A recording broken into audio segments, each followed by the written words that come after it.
My family just spent $18,000 booking a luxury ballroom for my sister's 30th birthday. The catch is we are twins. We have the exact same birthday.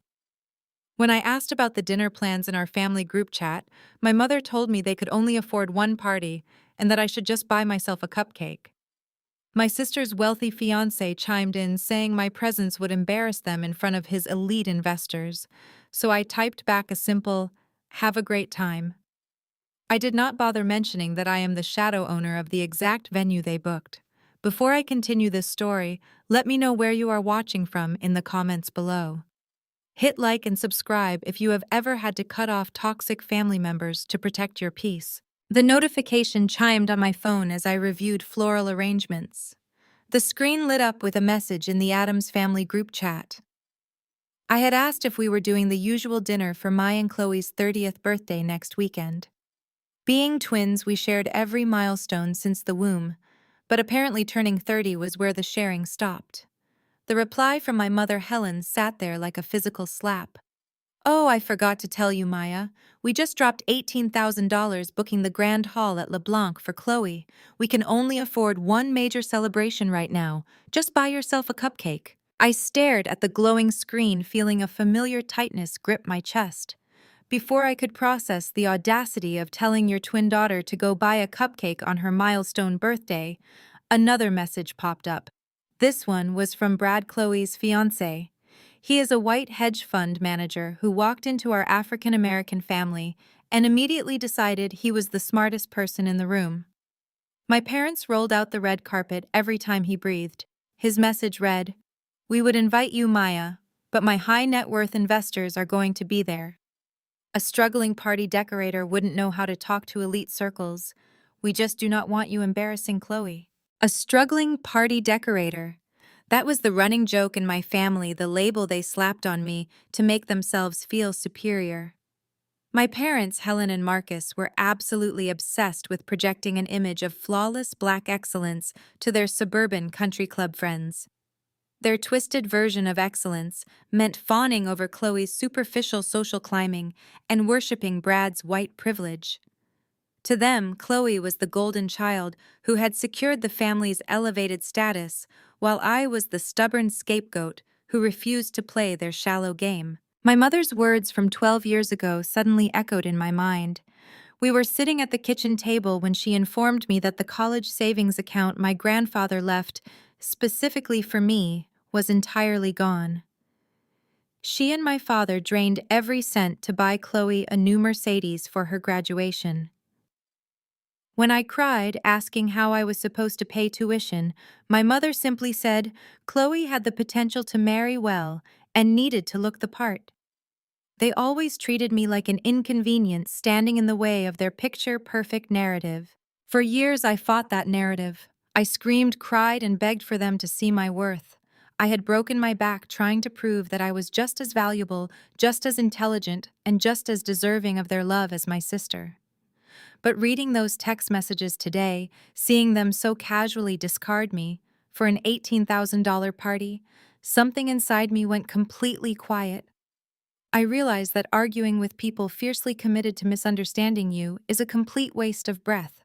So I picked up my phone and typed a response that I knew would completely disarm them. "No worries at all. Have a great time." I hit send and watched the little delivered icon pop up. Giving them absolutely nothing was the ultimate power move. I locked my screen and placed my phone face down on the massive solid oak desk in front of me. The afternoon sunlight poured through the floor-to-ceiling windows of my penthouse office. I grabbed the thick stack of venue contracts. They believed I was a glorified balloon tying caterer scraping by on minimum wage. They had absolutely no idea that over the last decade, I had built a massive public relations and event management empire from the ground up. I did not just decorate parties. I orchestrated the social and professional lives of powerful politicians, global tech founders, and the exact elite billionaires Brad was so desperately trying to impress right here in this city. The crystal chandeliers of the LeBlanc ballroom cast a pristine golden glow over the imported Italian marble floors. It was exactly 1 week before the birthday. I stood near the center of the massive space holding a silver clipboard. I was finalizing the floor plan for a tech billionaire's upcoming charity auction. My posture was straight. My focus was absolute. I was directing a team of union riggers on where to place the custom floral arches when the heavy mahogany double doors swung open. Loud laughter echoed through the cavernous room. I recognized that forced, overly rehearsed sound instantly. It was my mother. Helen and Marcus strode into the ballroom as if they owned the very air inside it. Chloe walked a step ahead of them, wearing a designer dress that screamed new money. Brad followed closely behind her, with his hands in his pockets radiating that specific brand of arrogant hedge fund privilege. They were here for their menu tasting. I kept my eyes on my clipboard, hoping to finish my walkthrough before they noticed me. But Brad had the radar of a predator looking for easy prey. His eyes darted across the room and landed on me. A familiar, smug grin spread across his face. He raised his right hand and snapped his fingers in my direction. The sharp cracking sound sliced right through the elegant quiet of the ballroom. "Hey, Maya! Grab us some sparkling water." Brad called out, his voice echoing off the vaulted ceilings. He sauntered over to where I stood, my family trailing behind him. He looked me up and down, taking in my simple black blazer and slacks. Assuming I was nothing more than low-level catering staff, he let out a short, patronizing chuckle. "Good to see you hustling. Maybe in 10 years you can afford to walk through the front doors here as a guest instead of the service entrance." My father, Marcus, puffed out his chest, looking visibly pleased by Brad's blatant disrespect. My mother, however, looked entirely panicked. Helen darted forward, grabbing my forearm with a vice-like grip.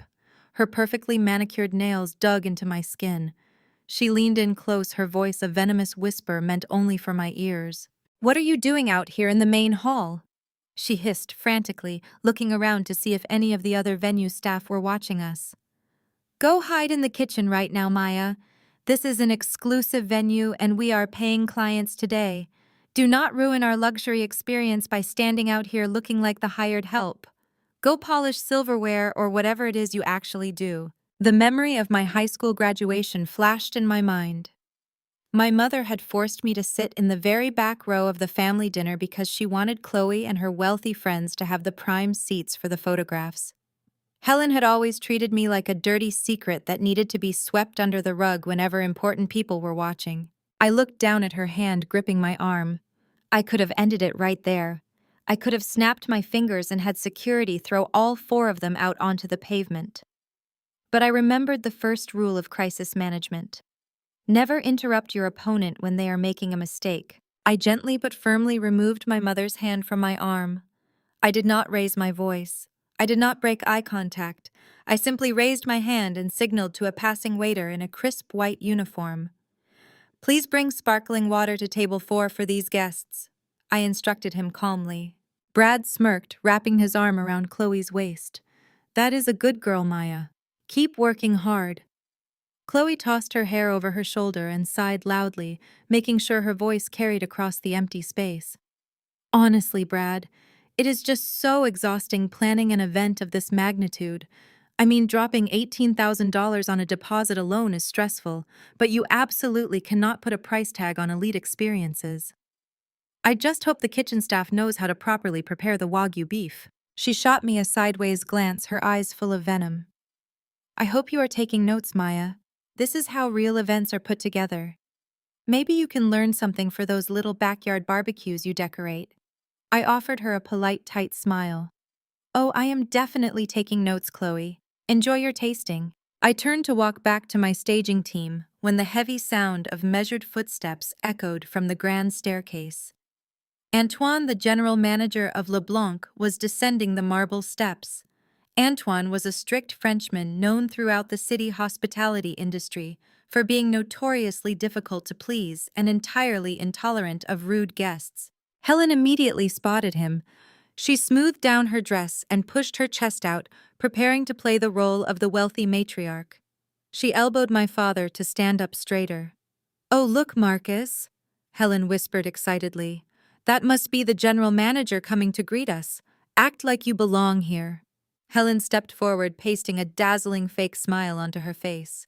She extended her hand toward Antoine, ready to demand the VIP treatment she felt her $18,000 entitled her to. Antoine did not even look at her. He walked right past my mother, leaving her hand hanging awkwardly in the empty air. He walked right past my father. He completely ignored Chloe and Brad. Antoine stopped directly in front of me. The strict, terrifying general manager of the most exclusive venue in the state placed his right hand over his heart and bowed deeply toward me. Madame Director, Antoine said, his thick French accent echoing clearly across the dead silent ballroom.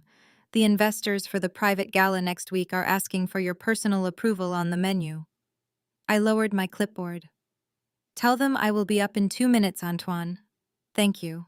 I turned around to look at my family. Chloe's jaw had literally dropped open. Her mouth hung completely slack. Brad's smug smile had vanished, replaced by a look of sheer, unadulterated confusion. Helen and Marcus stood frozen like statues, staring at the general manager of the venue, treating their scapegoat daughter like royalty. The silence in the grand ballroom was so profound, I could hear the faint hum of the air conditioning. Chloe snapped her mouth shut. Her shock rapidly morphed into a shade of green I knew all too well. It was the exact same expression she wore when I won the state debate championship in high school, and our parents had to pretend to care for 5 minutes before taking her shopping to compensate. Chloe could not stand being eclipsed. She especially could not stand being eclipsed by me. She stepped around Brad, her heels clicking aggressively against the marble floor. She looked Antoine up and down with the practiced haughtiness of a woman spending someone else's money. I do not know what kind of confusing title you give your event staff here, she said, her voice dripping with condescension. But since my sister is apparently so highly regarded by management, I expect the absolute best for my tasting. Whatever exclusive vintage wine you were planning to serve Madam Director upstairs, I want it brought to my table right now. I want 2 bottles. Antoine did not flinch. His posture remained perfectly rigid. He looked at Chloe with a blank professional courtesy that only the truly elite hospitality staff can master. Certainly, Madame, Antoine replied smoothly. The vintage requested by the investors is a rare Chateau Margaux. Adding 2 bottles to your current tasting menu will increase your final bill by exactly $5,000. Shall I have the sommelier bring them up from the private cellar? I watched Brad's face drain of all color. The arrogant sneer he had been wearing since he walked through the doors completely evaporated. $5,000 was a drop in the bucket for a successful hedge fund manager. But for a man whose fund was quietly bleeding out, a man who was faking his net worth to keep up appearances with my social climbing family, it was a devastating blow. A visible bead of sweat formed at his temple. He tugged at the collar of his expensive dress shirt, looking desperately around the room as if searching for an exit. Let us just stick to the standard tasting menu, Chloe. Brad stammered, his voice lacking its usual booming confidence. We do not need to be excessive today. We have a lot of expenses coming up with the wedding and the party. Helen stepped forward instantly. My mother possessed a terrifying radar for social humiliation. She could sense Brad faltering, and she absolutely refused to let her future son-in-law look inadequate in front of the venue staff. Her eyes darted frantically before landing on her favorite target. Me. She marched right up to where I stood, her posture stiff with misplaced authority. She lowered her voice to a harsh, demanding hiss. You clearly work here, Maya, she snapped. You heard the manager. They call you director, so you must have some sort of senior staff privileges. Use your employee discount and put your sister's wine on your staff account. It is the absolute least you can do, considering you will not even be attending her big day. Marcus crossed his arms, nodding in agreement. Your mother is right, Maya. Family helps family. You are down here making a decent wage off this venue. Pay for the wine so Brad does not have to worry about these trivial fees. The sheer audacity of it washed over me. They were standing in a ballroom I owned, demanding I use an imaginary employee discount to buy a $5,000 bottle of wine to soothe the fragile ego of a white man who had literally just insulted my entire existence. 10 years ago, I would have argued. I would have pointed out the blazing hypocrisy of demanding money from the same daughter they'd just told to go buy a cupcake. I would have desperately tried to make them see how unfair they were being. But the woman standing in LeBlanc today was not the insecure girl they remembered. I looked at my mother's demanding glare. I looked at Chloe's smug, expectant face. Then I looked at Brad, who was staring at the floor looking pathetic and small. I smiled. It was a warm, genuine smile that made my mother take a half step back in confusion. "You know what, Mom? You are absolutely right," I said, my voice bright and accommodating. "It is Chloe's 30th birthday. We should celebrate properly." I turned to the general manager, who was watching the exchange with carefully concealed disgust.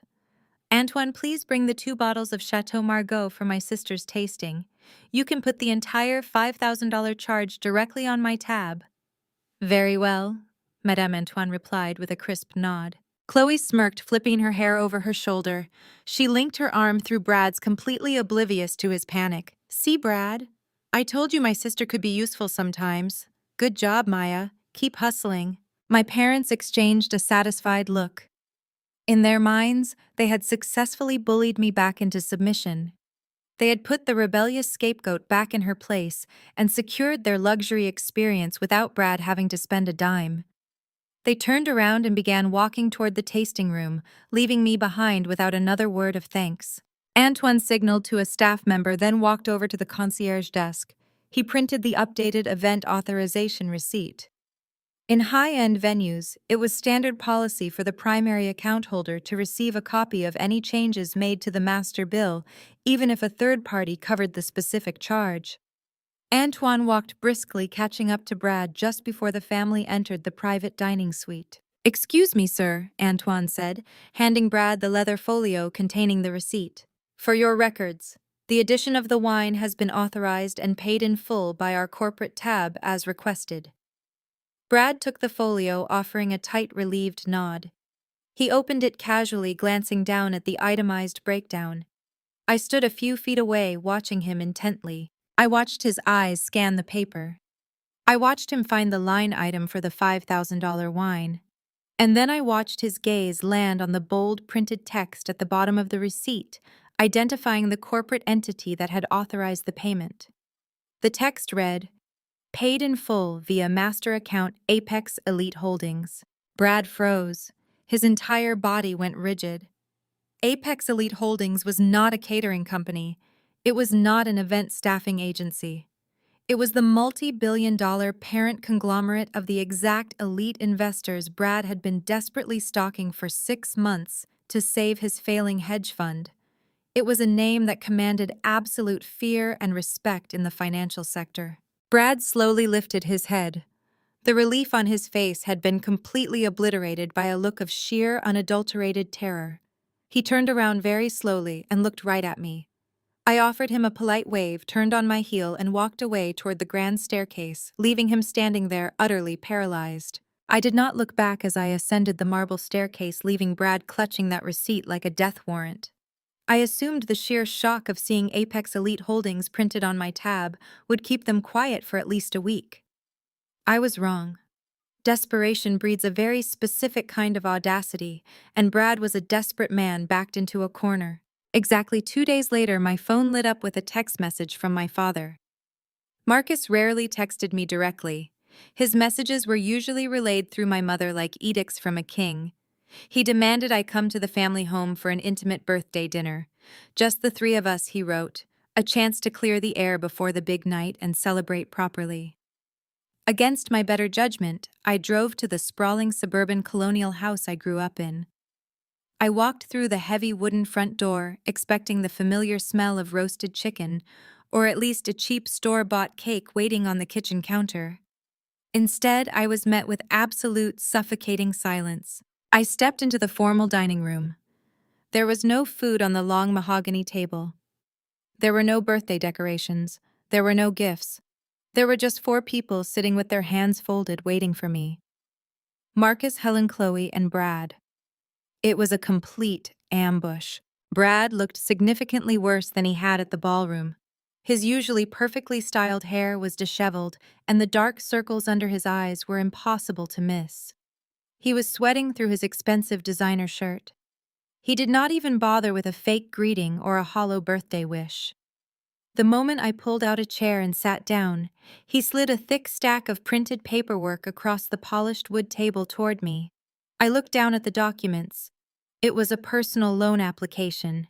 "I need $50,000 by tomorrow morning," Brad said, his voice trembling with a mixture of panic and aggressive entitlement. "My hedge fund is experiencing a temporary liquidity issue. I am sure you do not understand what that means, Maya, but it basically means my cash is tied up right now. I need you to take out this personal loan and transfer the funds to my account immediately." I stared at him, letting the sheer absurdity of the demand hang in the completely silent room. "You want me to take out a $50,000 loan for you?" I asked, keeping my voice perfectly level. "It is for Chloe's party," Brad snapped, shifting in his seat. "The guest list has shifted. I just got word that Mr. Sterling is going to be attending the birthday bash. Sterling is a billionaire tech mogul. He is completely ruthless and he holds the keys to the city. If I can get him in a room and impress him, he can invest in my fund and save the entire quarter. But I cannot host a man of his caliber with standard catering. I need that $50,000 to upgrade the floral arrangements to custom orchids and import beluga caviar. You need to sign those papers, Maya. It is an investment in your sister's future." I looked at the loan application and then looked back at Brad. I asked him why on earth he thought I would chain myself to $50,000 of high-interest debt so he could buy fish eggs for a man he did not even actually know. Chloe slammed her hands flat on the mahogany table. The diamond engagement ring Brad had likely bought on credit flashed under the chandelier light. "You are such a selfish brat, Maya," she yelled, her face twisting with ugly entitlement. "Brad is trying to secure our future. He is trying to build real wealth, and you are hoarding your little catering tips out of pure spite. You are trying to ruin my wedding prospects by letting his firm struggle." Then my mother erupted. Helen stood up so fast, her heavy wooden dining chair scraped violently against the hardwood floor. She pointed a perfectly manicured finger right at my face, her eyes blazing with that familiar toxic fury I had known my entire life. She was furious that I dared to deny the white son-in-law she worshipped. "You owe us, Maya." Helen screamed, her voice echoing off the dining room walls. "We let you live in this house for 18 years. We fed you and clothed you. We sacrificed for you. You are nearly 30 years old. You are single. You have no children. Your entire life is a complete dead end. Chloe is about to secure generational wealth for this entire family, and you are going to sit there and be greedy. You are going to sign those papers and give Brad the money he needs, or so help me, you are dead to us." My father, Marcus, sat there quietly nodding along with every vicious word my mother spat at me. I sat there in absolute silence, listening to the woman who gave birth to me reduce my entire existence to a disposable stepping stone for her golden child. For 18 years, they provided the basic legal requirements of parenting, and now they were retroactively billing me for it.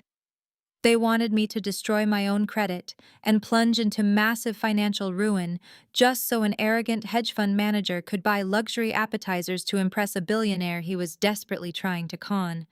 They truly believed I was nothing but a tool for their social climbing delusions. I did not cry. I did not yell. I did not try to explain to them that the $18,000 they had already spent on that ballroom went directly into my corporate accounts. I slowly stood up from the dining table. I smoothed down the front of my blazer. I looked dead into Brad's bloodshot, panicked eyes. "I would not give you 50 cents, Brad," I said, my voice dropping to a deadly quiet register. Brad's face twisted into a mask of pure, unadulterated rage. He slammed his fist down hard on the mahogany table, making the empty crystal water glasses violently rattle against the wood. He roared that I was a bitter, jealous failure. He screamed that I would spend the rest of my pathetic life setting up folding chairs and sweeping floors because I was too stupid and too low class to ever understand how high finance and elite networking actually operated. Right as he drew in a ragged breath to hurl another insult, the heavy silence in the room was shattered by a sharp ringing. It was my cell phone resting face up on the table right next to his ridiculous loan application. Every eye in the room darted down to the glowing screen. The custom ringtone echoed loudly, bouncing off the formal dining room walls. The caller ID flashed in bright, bold letters right there for everyone to see. Mr. Sterling Private. I picked up the device with slow, deliberate movements. I tapped the green accept button and immediately hit the speaker icon. I placed the phone back down in the center of the mahogany table. Maya. My favorite genius. I need a massive favor for next Saturday night.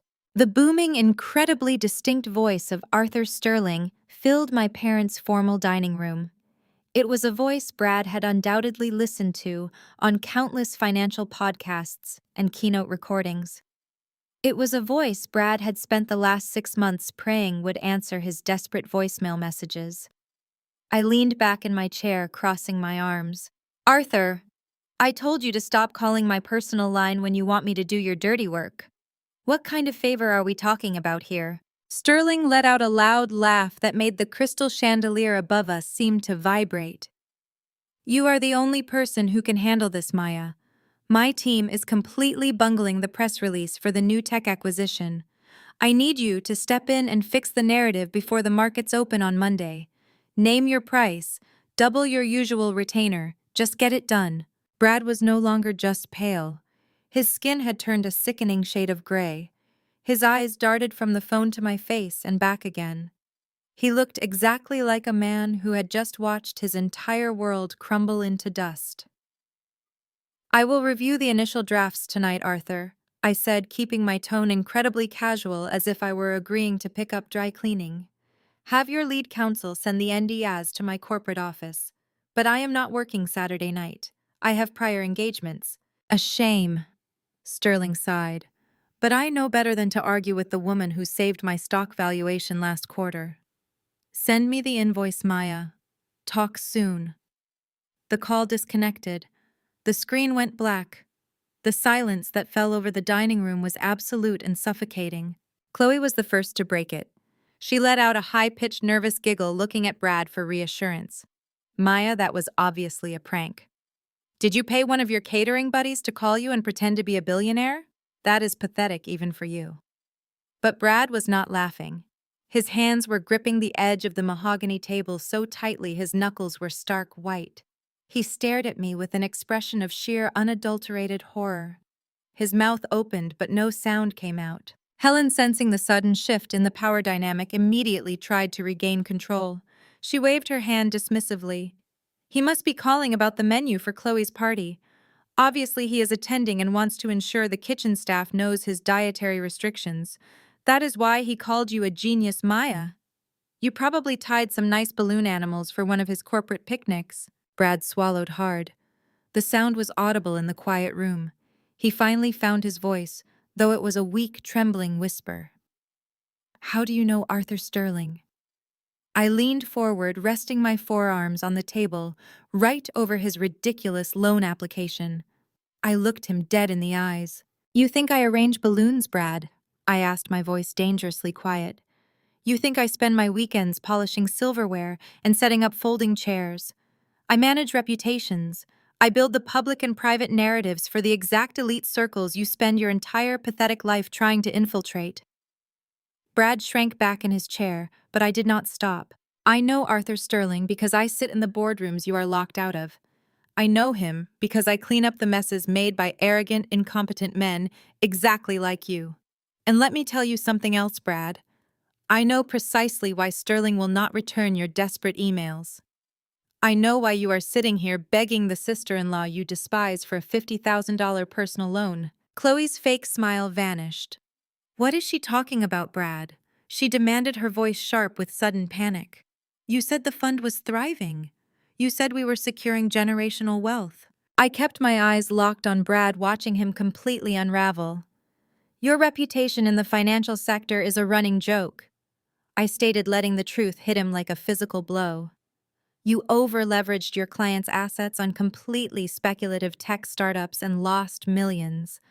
Your primary investors are quietly pulling out. You are hemorrhaging capital, and you are utterly broke.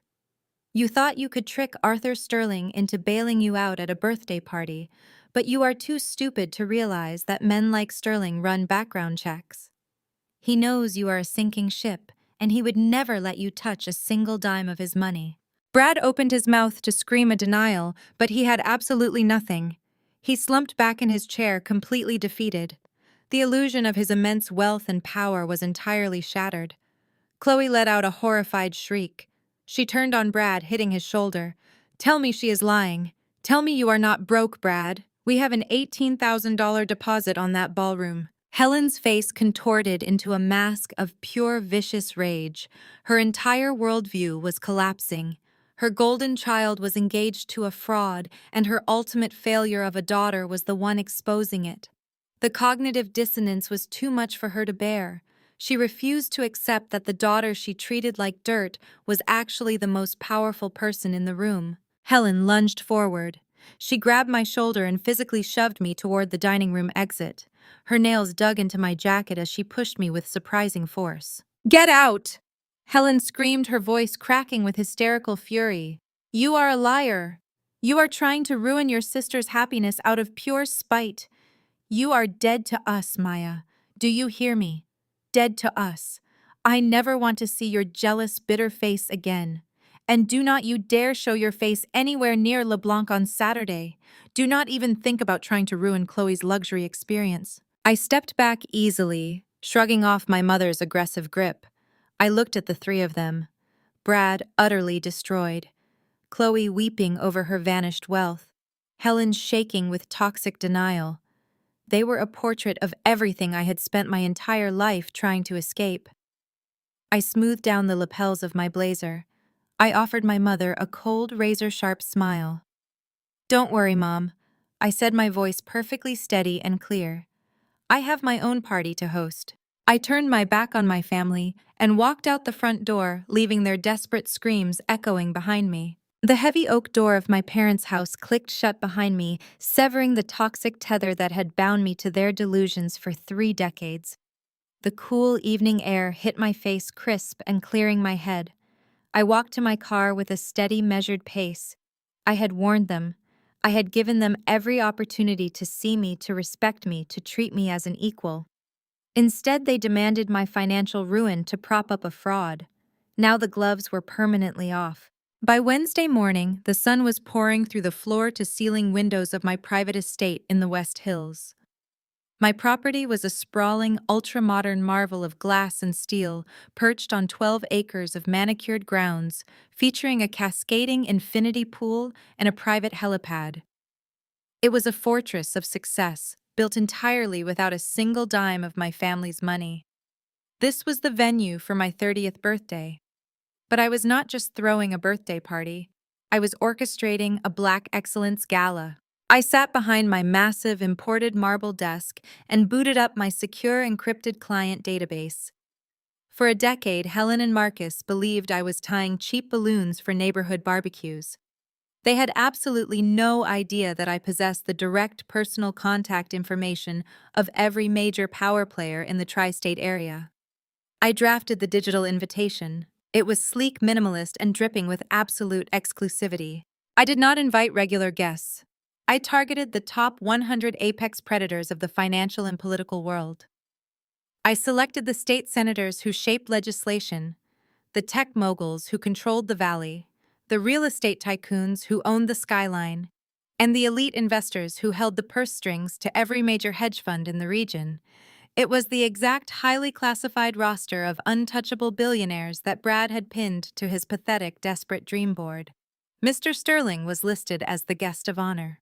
I did not just send an email. I dispatched my firm's private couriers to hand-deliver encrypted digital tablets to each recipient. The tablets contained a single biometric scan that unlocked their RSVP. It was the ultimate status symbol. I hit the deployment command. The trap was officially sprung.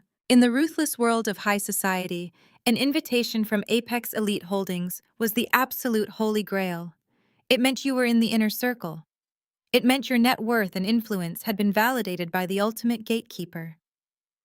Within 15 minutes of the couriers arriving at their corner offices, my secure server began lighting up with confirmed RSVPs. They were clearing their schedules. They were redirecting their private jets. They were abandoning whatever trivial plans they had previously made for Saturday night. Across town, trapped inside his leased glass-walled office, Brad was experiencing the exact opposite phenomenon. He sat at his desk, sweating profusely through his expensive tailored shirt, staring at the RSVP tracker for Chloe's $18,000 ballroom disaster.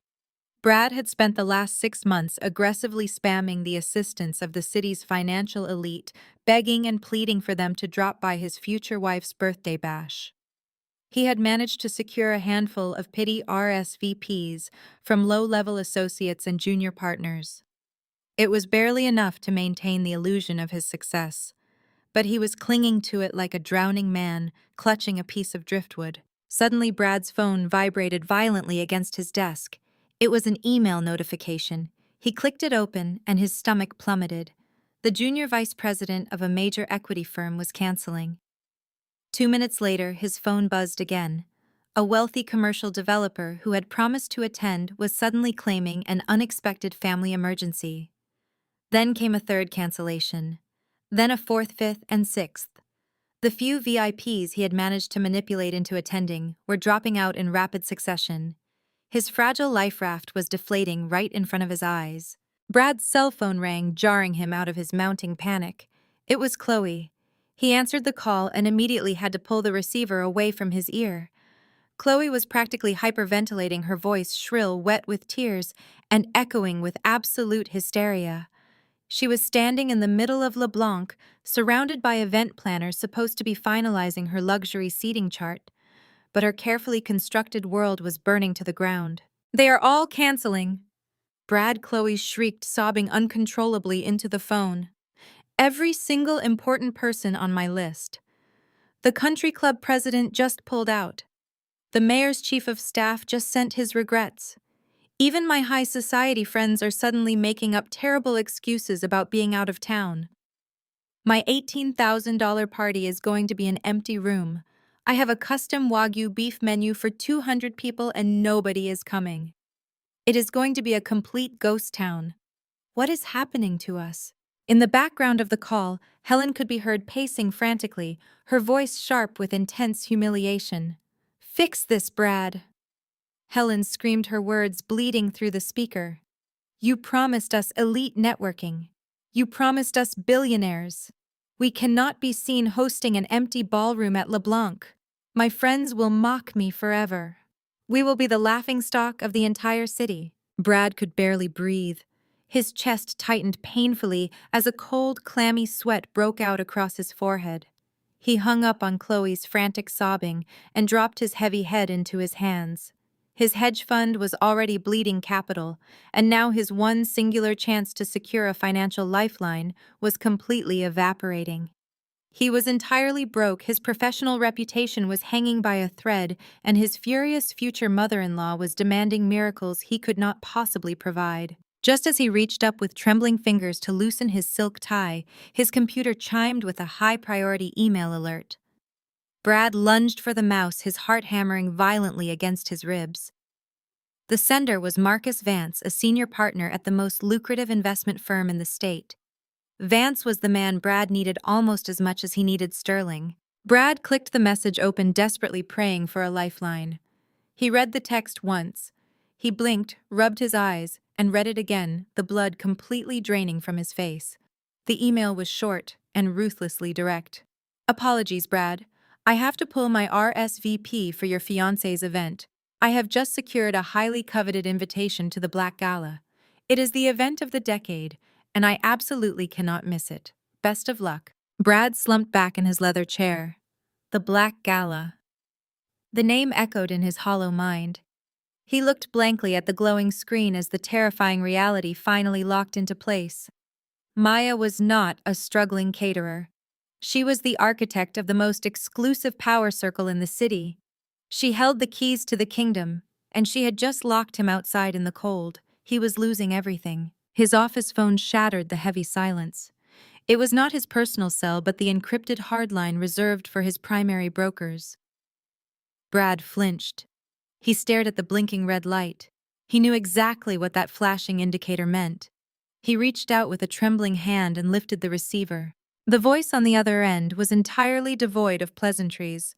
It belonged to his chief compliance officer. The message was devastatingly brief.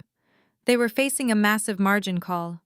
The reckless, highly leveraged positions Brad had secretly taken to cover his previous quarter's losses had completely collapsed.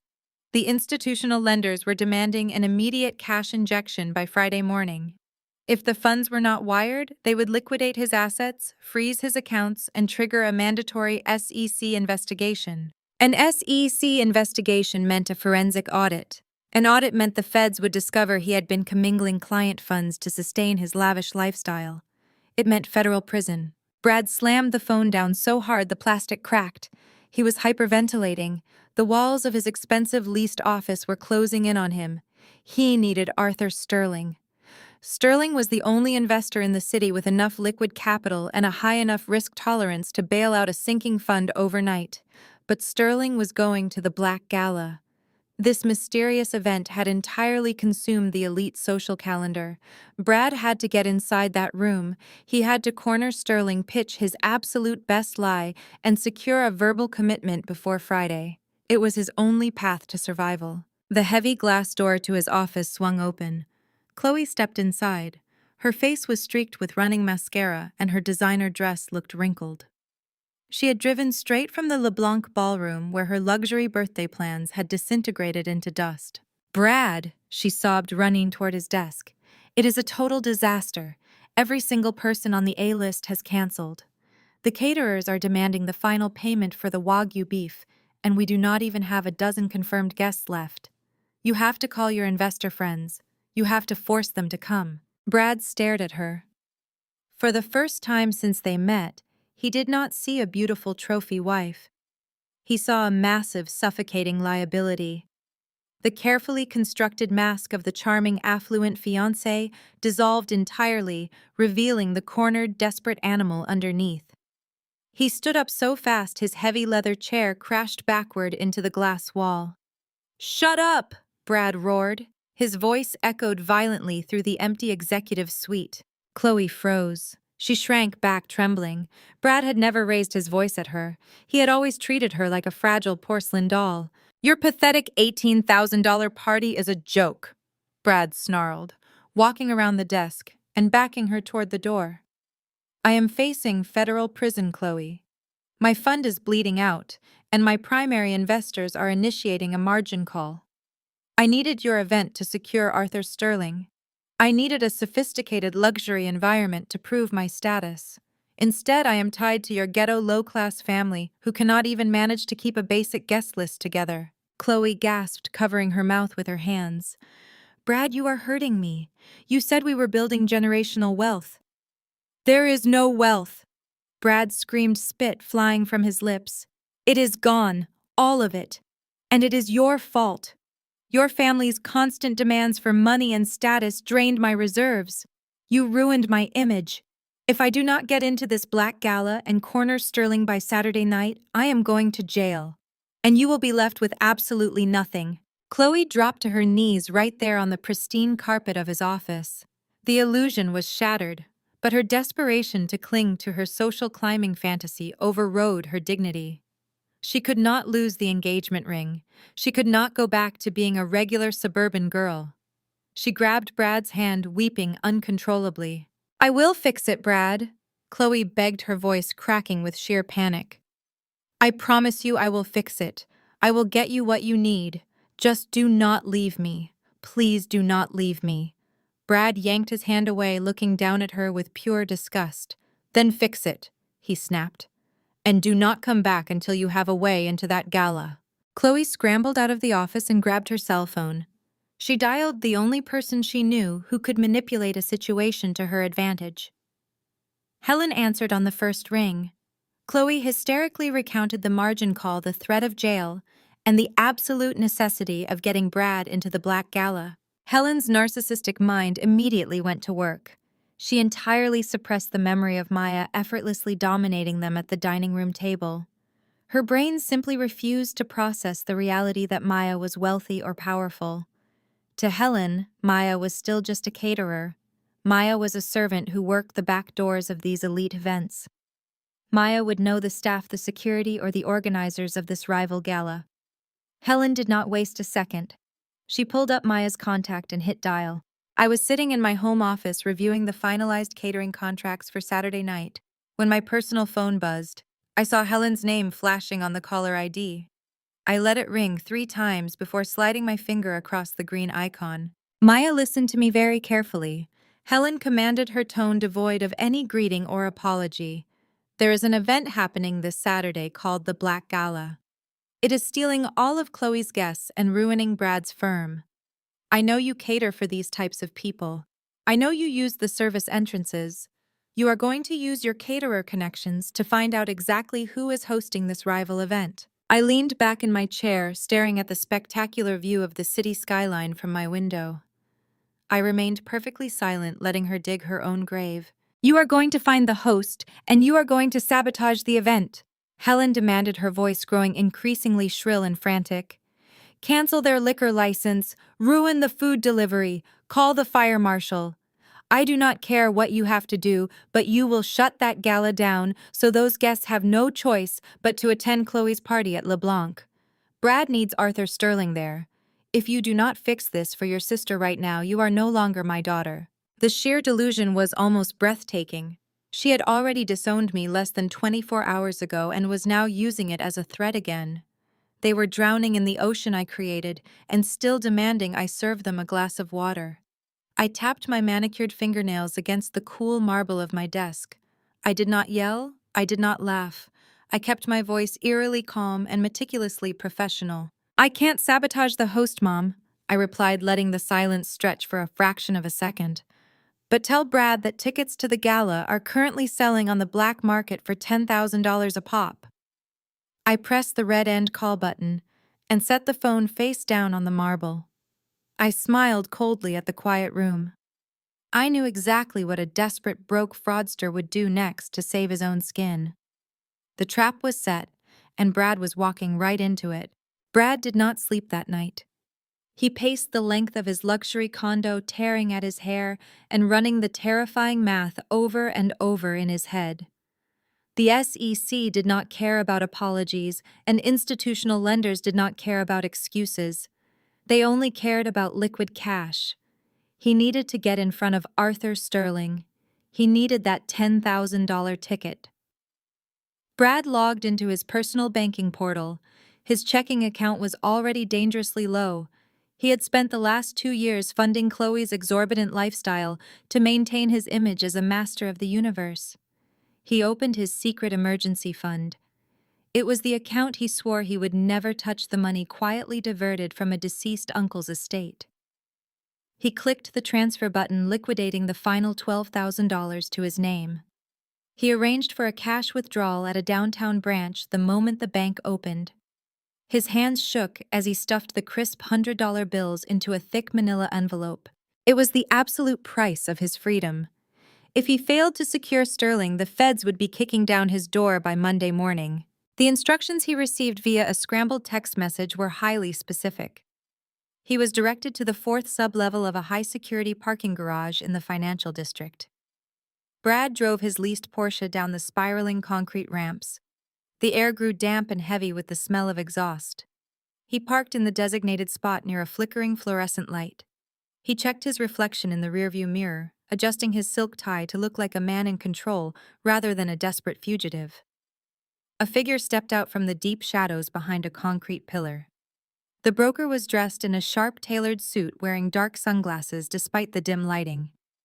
Brad killed the engine and stepped out, clutching the manila envelope tightly against his chest. "Do you have it?" Brad asked, his voice echoing slightly in the vast, empty cavern. The broker did not speak. They simply extended a black-gloved hand. Brad swallowed hard, his pride completely breaking as he handed over the heavy envelope. The broker unsealed the flap, quickly thumbing the thick stacks of hundreds with practiced efficiency. Satisfied, they reached into their inside jacket pocket and produced a single heavy matte black invitation card. It was incredibly thick, embossed with silver foil, and completely devoid of any recognizable logo or venue address. The sheer weight of the card felt like pure concentrated power. The broker handed it to Brad. The host is extremely private. The broker said, their voice low and entirely devoid of any emotion. You have been granted access based on a blind voucher. Do not mistake this for an open invitation to conduct aggressive business. If you cause a scene or attempt to harass the VIPs, you will be physically removed. And let me be absolutely clear. If that happens, you are done in this city. You will be blacklisted from every major financial institution before the sun comes up. Do you understand? Brad nodded frantically, gripping the matte black card as if it were a life preserver. I understand. I will be completely professional. The broker turned and walked away, the sharp click of their leather shoes echoing off the concrete walls. Brad collapsed back into his car, utterly exhausted, but high on the adrenaline of survival. He had his golden ticket. Meanwhile, the broker marched up the concrete stairwell, pushing through the heavy fire door and stepping out into the bright afternoon sun. The broker reached up and pulled off the dark sunglasses, letting out a long exhale. It was Elena, my executive assistant. She pulled her cell phone from her pocket and hit a speed dial contact. The operation is complete, she said, a small smile playing on her lips. He handed over the $10,000 in cash. He was practically shaking. Deposit it directly into the firm's Urban Development Charity Fund. I instructed through the earpiece, sitting comfortably in my penthouse office. The children's hospital wing could use a new art therapy room. Elena laughed softly. Consider it done, Maya. I hung up the phone. Brad had just voluntarily financed a pediatric charity while buying a ticket to his own execution. He truly believed he had beaten the system by paying top dollar for his own destruction. While Brad was purchasing his black market illusion of salvation, Helen was descending into her own brand of catastrophic denial. Chloe's party at LeBlanc was hemorrhaging guests by the hour. The local socialites were dropping like flies, flocking toward the mystery of the Black Gala. Helen could not stomach the idea of her wealthy friends walking into an empty ballroom. She could not accept the absolute humiliation of social failure. She needed a massive distraction. She needed to buy a higher tier of luxury to entice the remaining guests and prove her family belonged in the elite stratosphere. Helen drove her Mercedes straight to the premier branch of her local bank. She sat across from a loan officer with a tight, desperate smile plastered across her face. She signed the heavy stack of paperwork, taking out a massive second mortgage on the family home without consulting my father. She leveraged the very roof over her head, the house Marcus had spent 30 years paying off, just to fund a single night of social climbing delusion.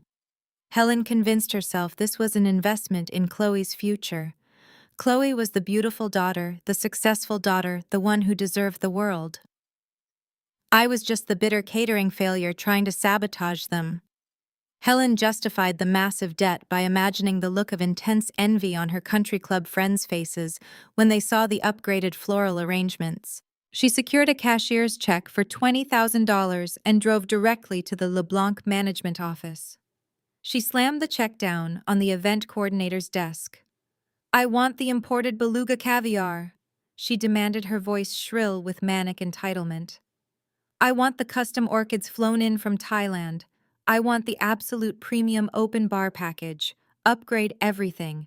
I do not care what it costs. We are going to make this the most luxurious event this city has ever seen. She signed the contract extension directly over to LeBlanc management, pouring the final remnants of her family's financial security into an empty room. She walked out of the office feeling completely victorious, completely oblivious to the fact that LeBlanc Management was a subsidiary shell company entirely owned and operated by Apex Elite Holdings. Helen had just secretly mortgaged her home to pay me. Saturday night arrived with the kind of biting chill that perfectly mirrored the atmosphere inside the grand ballroom at LeBlanc. The venue was an absolute masterpiece of overindulgence. Helen's secretly borrowed $20,000 had transformed the massive space into a ridiculous shrine to unearned wealth. Twin swans carved from solid blocks of ice flanked the entrance, slowly melting onto the marble floor. Silver platters overflowing with imported beluga caviar and custom-rolled sushi sat completely untouched on silk-draped tables. The bespoke floral arrangements of rare Thai orchids practically choked the room with their heavy, sweet perfume. But the breathtaking extravagance only highlighted the catastrophic reality of the evening. The massive ballroom was completely empty. Chloe stood near the center of the polished dance floor, wearing a sequined gown that cost more than my first car. She looked like a forgotten mannequin in an abandoned department store. Her perfect professional makeup was entirely ruined. Thick black tracks of mascara ran down her cheeks, dripping onto the bodice of her dress as she let out jagged, breathless sobs. The only other people in the cavernous room were a handful of freeloading distant relatives who had showed up purely for the open bar. They huddled near the back corners, aggressively filling their plates with expensive Wagyu beef sliders and whispering loudly about the absolute humiliation unfolding in front of them. Helen was pacing near the entrance, her face a terrifying mask of panic and denial. She gripped her cell phone so tightly her knuckles were stark white. She dialed number after number, desperately trying to reach the country club president, the mayor's chief of staff, and her so-called high society friends. Every single call went straight to voicemail. The automated greeting messages mocked her with every mechanical beep. She had leveraged the family home bet everything on this singular night of elite networking and successfully purchased a $20,000 ghost town. But the most glaring absence in the room was not the missing politicians or the absent investors. It was the missing groom. Brad was not standing beside his weeping fiancée. He had not shown up early to greet the guests. He had not even sent a text message to explain his absence. He had completely and ruthlessly abandoned Chloe on her 30th birthday to save his own skin. When faced with the threat of federal prison and absolute financial ruin, his supposedly profound love for my sister evaporated in a heartbeat. She was no longer a useful asset, so he discarded her without a second thought. "Where is he, Mom?" Chloe wailed, her voice echoing pathetically off the high, empty ceiling. "Where is Brad? He promised me this would be the best night of my life. He promised me billionaires." Helen slammed her phone into her designer clutch, her chest heaving with frantic, shallow breaths.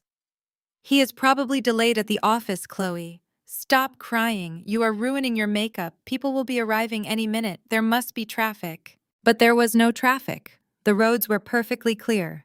The actual elite of the city were simply heading in a completely different direction. 10 miles away, hidden behind the towering privacy hedges and wrought iron security gates of the West Hills, my private estate was vibrating with undeniable power. The contrast was absolute. My home was not a rented, desperate illusion. It was a fortress of genuine, concentrated influence. The winding driveway was packed shoulder to shoulder with sleek black Maybachs, custom Rolls-Royces, and armored SUVs.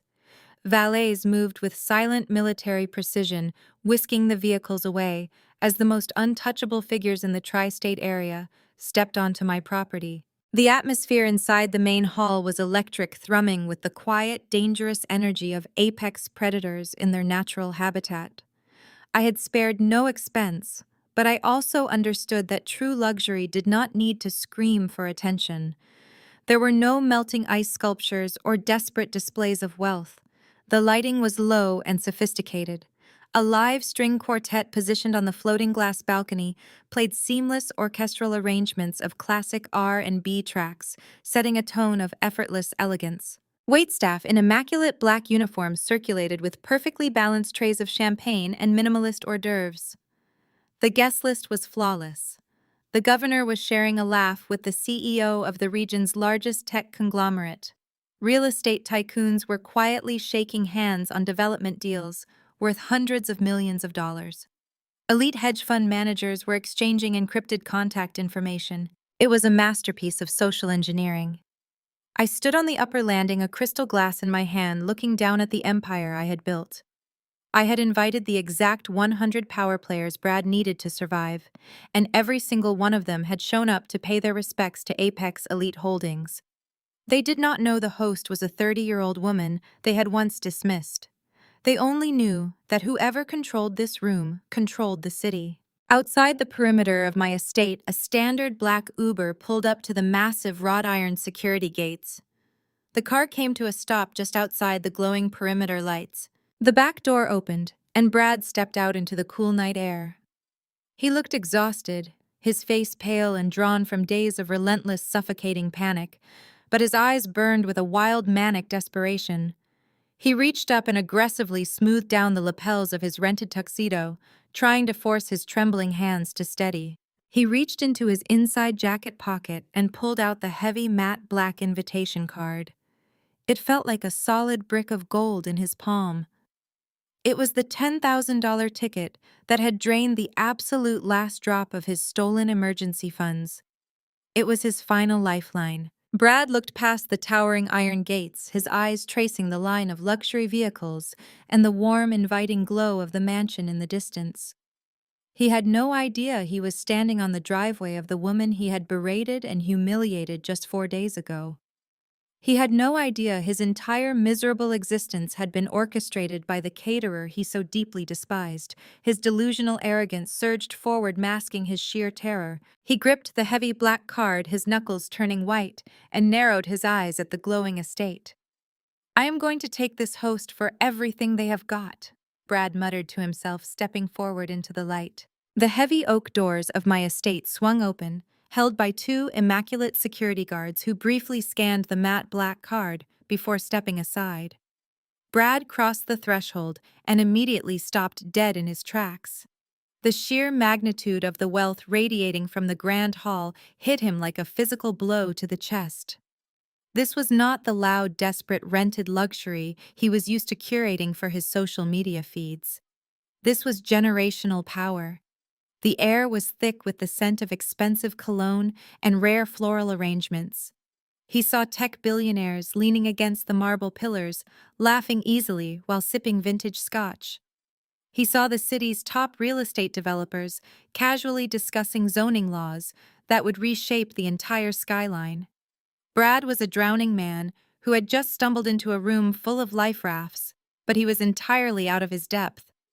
He swallowed hard, tugging at the collar of his rented tuxedo, feeling suddenly and violently exposed. His frantic eyes scanned the sea of tailored suits and designer gowns, searching desperately for his singular target. Finally, he spotted him. Arthur Sterling was standing near the center of the room beneath a cascading crystal chandelier. Sterling was holding a crystal tumbler, looking more relaxed and engaged than Brad had ever seen him. But Sterling was not alone. He was deep in conversation with a stunning woman whose back was turned to the room. From Brad's vantage point, he could only see the silhouette of the woman, but she commanded the space with an effortless, terrifying authority. She was wearing a custom-made floor-length gown that caught the ambient light and refracted it in a dazzling display of wealth.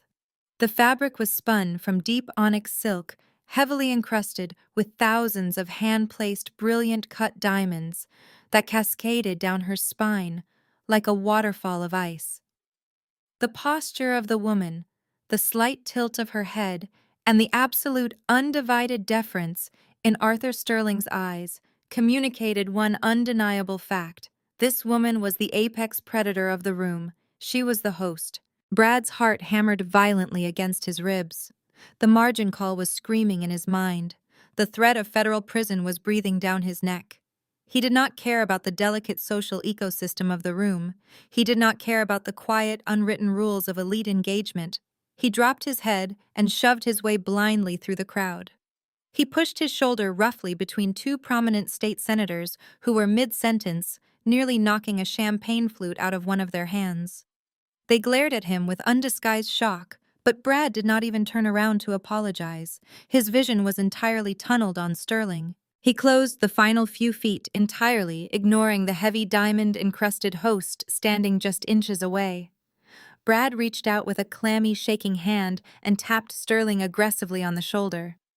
"Mr. Sterling Brad Hayes, we need to talk about my fund." Sterling stopped speaking immediately. The warm, engaged smile vanished from the older billionaire's face, replaced instantly by a look of utter, chilling disgust. Sterling looked at the hand that had just touched his shoulder, and then slowly raised his eyes to meet Brad's manic, sweating face. It was the look a king might give a cockroach that had somehow crawled onto his dining table. Before Sterling could utter a single word of reprimand, the woman in the diamond gown shifted her weight.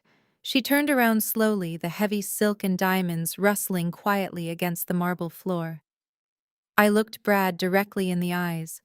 I did not blink. I did not smile. I simply stood there, swirling a half-full glass of vintage champagne, letting the silence stretch between us. Brad's brain entirely short-circuited. He stopped breathing, the manic desperation in his eyes fractured, completely shattering, as his mind violently rejected the reality standing right in front of him. He looked at my face, tracing my familiar features. Then his eyes dropped to the multi-million-dollar gown draped across my body. He looked at the flawless diamonds resting against my dark skin.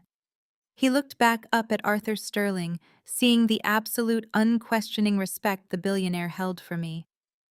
The cognitive dissonance was catastrophic. His deeply ingrained racism, his pathetic classism, and his overwhelming arrogance collided with the undeniable truth of the room, and his mind simply broke. He could not accept that the black woman he had spent months dismissing as a ghetto low-class caterer was standing at the absolute pinnacle of the city's financial food chain. He could not process that the woman his fiancée had actively tortured was the gatekeeper to his salvation. His survival instinct twisted into a bizarre defensive reflex.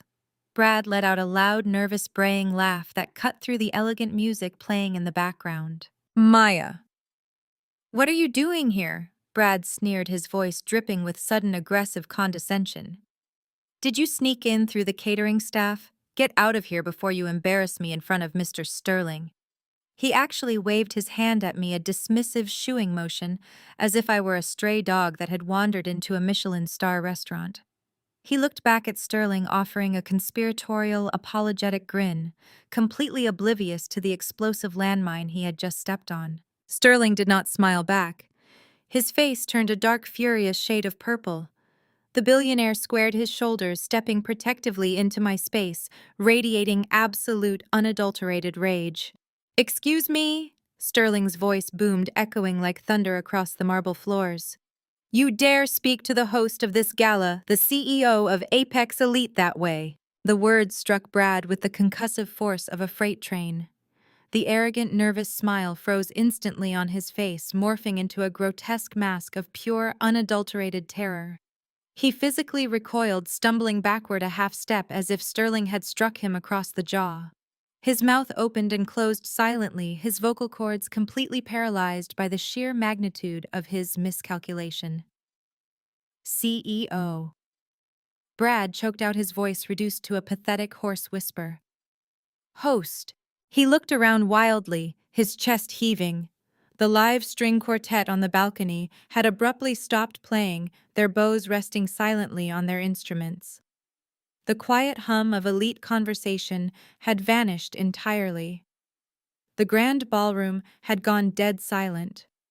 Every single head had turned. Every billionaire, every politician, every titan of industry, and every high society gatekeeper in the room was staring directly at Brad with absolute suffocating contempt. He was entirely surrounded by the very people he had spent his life trying to impress, and they were looking at him as if he were a disease. I took a slow, deliberate step forward, the diamonds on my gown catching the light. My presence expanded effortlessly, dominating the dead silent room. I kept my gaze locked on Brad. The absolute terror in his eyes was intoxicating. I took another slow, deliberate step toward him. The heavy silk of my gown rustled softly, a sound that seemed magnified 100 times in the dead silent ballroom. Reaching a nearby marble console, I elegantly set my crystal glass down. The sharp clink of the glass meeting the stone echoed like a judge's gavel. Brad flinched, his shoulders drawing up to his ears, his body visibly vibrating with shock. "Brad paid $10,000 to sneak into my birthday party, Mr. Sterling," I said, my voice calm, melodic, and carrying effortlessly across the room. I did not raise my voice yet. Every titan of industry, hanging on my every word, heard it perfectly. "Isn't it ironic that he wouldn't let me attend my own sister's party tonight? Because I wasn't elite enough." A collective gasp rippled through the crowd. The billionaire senators and moguls exchanged bewildered, disgusted glances. The idea of sneaking into this exclusive sanctuary was offensive enough, but the sheer disrespect of insulting the host was utterly unforgivable. Brad's face drained of all color, turning a sickly, translucent shade of gray. He opened his mouth desperately, trying to construct a lie to charm his way out of the abyss, but his silver tongue completely failed him. He was a fish flopping on the dry marble floor, gasping for air that was not there. Arthur Sterling stood rigid, his imposing frame practically radiating indignation. He looked at Brad not as a fellow businessman, but as a parasite that had crawled out of the gutter. Sterling was a kingmaker in this city. A single nod from him could elevate a firm to the stratosphere, and a single frown could bury it 6 feet deep. You paid a black market broker to infiltrate a private gathering of my peers. Sterling's voice was a low, dangerous rumble that sent a shiver through the room. He turned his back on Brad completely, a gesture of absolute devastating dismissal, and addressed the surrounding crowd of elite investors. "Ladies and gentlemen, this man is a desperate, pathetic fraud," Sterling boomed, gesturing blindly behind him at Brad's trembling figure. "His fund is actively bleeding out as we speak. He is currently facing a massive firm-killing margin call, and he had the sheer audacity to ambush this private sanctuary to beg for a bailout." Sterling raised his voice further, ensuring his decree reached the furthest corners of the grand hall. "Brad Hayes's firm is a toxic asset. It is a sinking ship piloted by a fool. Anyone in this room doing business with him is a liability to their own wealth. Pull your funds immediately. The man is finished." The destruction of Brad's career took less than 60 seconds. It was a spectacular, ruthless vaporization. All around the room, men and women in tailored suits pulled their phones from their pockets. The soft glow of screens illuminated the dim ballroom as the city's financial elite rapidly texted their assistants and portfolio managers. Sell orders were being issued in real time. Contracts were being voided. Capital was being yanked. In the span of a single minute, Brad's entire professional existence was erased from the map. He was watching his livelihood burn to ash right in front of the exact people he had desperately needed to save it. Brad realized it was over. There was no recovery. There was no charming his way out of this crater. The SEC would be waiting for him on Monday morning. The polished, arrogant facade he had maintained for years cracked and shattered completely. His face contorted, flushing a deep, violent crimson. The veins in his neck bulged against his tight silk collar. His panic mutated into pure, unadulterated, blinding rage. He snapped. He lost his mind completely. "You set me up!" Brad screamed, his voice cracking into a hysterical, animalistic shriek. He lunged forward, throwing his hands out like claws aiming directly for my throat. He did not care about the billionaires anymore. He only wanted to tear me apart. "You ruined my life, you vindictive!" He roared, his face twisted in pure hatred. I did not flinch. I did not take a single step backward. I simply watched him come, my expression completely bored. Before Brad could even cross the 3 feet separating us, a blur of motion intercepted him. 2 of my private security contractors, massive men built like reinforced concrete walls, slammed into Brad from the side. The impact was brutal. They tackled him hard onto the polished marble floor.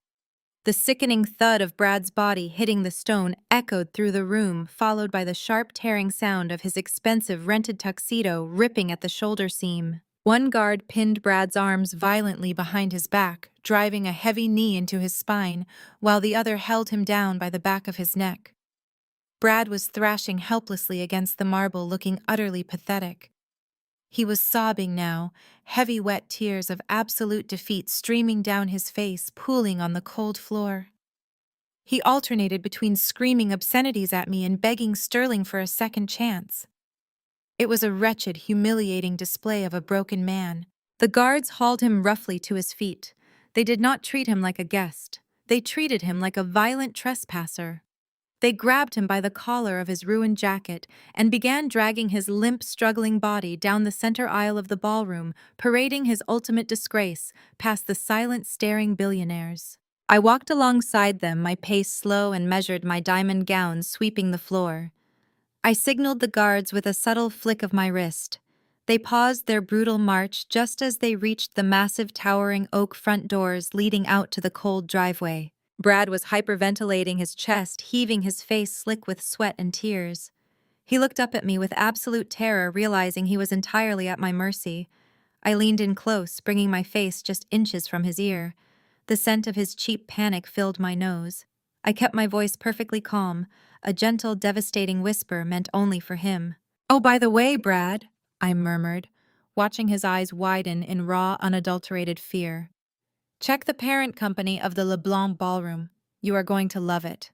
The heavy oak doors slammed shut behind him, with a final echoing thud, sealing him out in the cold. I stood in the grand foyer for a fraction of a second, letting the crisp silence wash over me before turning back to the ballroom. The string quartet immediately resumed their playing, sliding effortlessly into a Vivaldi piece. The room exhaled.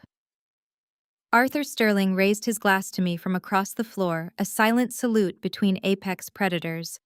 The rest of the night was a masterclass in high-level networking. The disruption had not ruined the gala. It had cemented my absolute authority. By the time the final custom Rolls-Royce pulled out of my winding driveway, I had secured 3 new acquisitions and solidified Apex Elite as the undisputed powerhouse of the city. It was a flawless victory. Hours later, the sprawling estate was completely silent. I walked through the cavernous halls, my bare feet silent against the heated marble floors, and took the private elevator up to my penthouse sanctuary. The adrenaline of the evening was slowly bleeding out of my system, replaced by a deep, satisfying exhaustion. I unclasped the heavy diamond necklace, letting it slip from my collarbone to rest on the velvet-lined tray on my vanity. I stepped out of the millions of dollars worth of custom silk and diamonds and slipped into a pair of simple, cool black silk pajamas. I sat down in front of the illuminated vanity mirror. I picked up a cotton pad and a jar of cold cream, ready to wipe away the final traces of the evening. The digital clock on my bedside table silently clicked over to 3 a.m. Suddenly, the absolute quiet of the bedroom was shattered. My cell phone, resting face down on the marble vanity, began to vibrate violently. It buzzed against the stone like an angry hornet, relentless and aggressive. I glanced at the screen. The caller ID flashed a name I had not seen on my personal phone in months. Chloe. I did not rush. I slowly unscrewed the lid of the cold cream, dipped the cotton pad into the jar, and tapped the green accept button on the screen. I hit the speakerphone icon and set the device back down on the marble. "What did you do?" Chloe's voice exploded out of the small speaker. It was not a question. It was a raw, hysterical shriek that distorted the audio. She was completely unhinged, screaming so loudly her voice was cracking into a ragged sob. I smoothly dragged the cotton pad across my cheek, taking off a layer of foundation. I did not say a single word. I simply let her unravel. "Maya, answer me right now." Chloe screamed, the sound of something heavy shattering against a wall echoing in the background of the call. "What did you do to him?" Brad just came back to the hotel. He completely lost his mind. He destroyed the suite. He smashed a lamp against the television and tore the curtains off the windows. He packed his bags and he left me. He walked out on my 30th birthday and he left me here. Her words were tumbling over each other, a frantic avalanche of panic and devastation. She was gasping for air, choking on her own tears. The perfect, curated life she had spent years rubbing in my face was burning to the ground in real time, and she had a front row seat to the ashes. He was raving like a lunatic, Maya. Chloe wailed, her voice pitching higher with every sentence. "He kept screaming your name. He said you ruined his life. He said you set him up with the feds and the SEC. He kept talking about Arthur Sterling and diamonds and margin calls. None of it makes any sense. He said you were the host. He said you were the CEO of the company that just destroyed his fund." I rinsed a fresh cotton pad, methodically working on my eye makeup.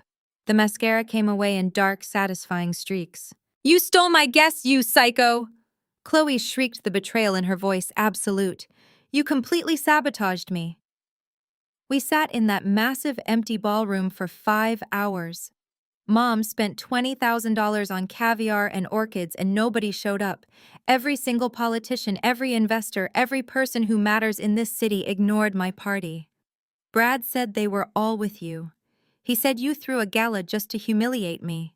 You stole my night. You stole my fiancé.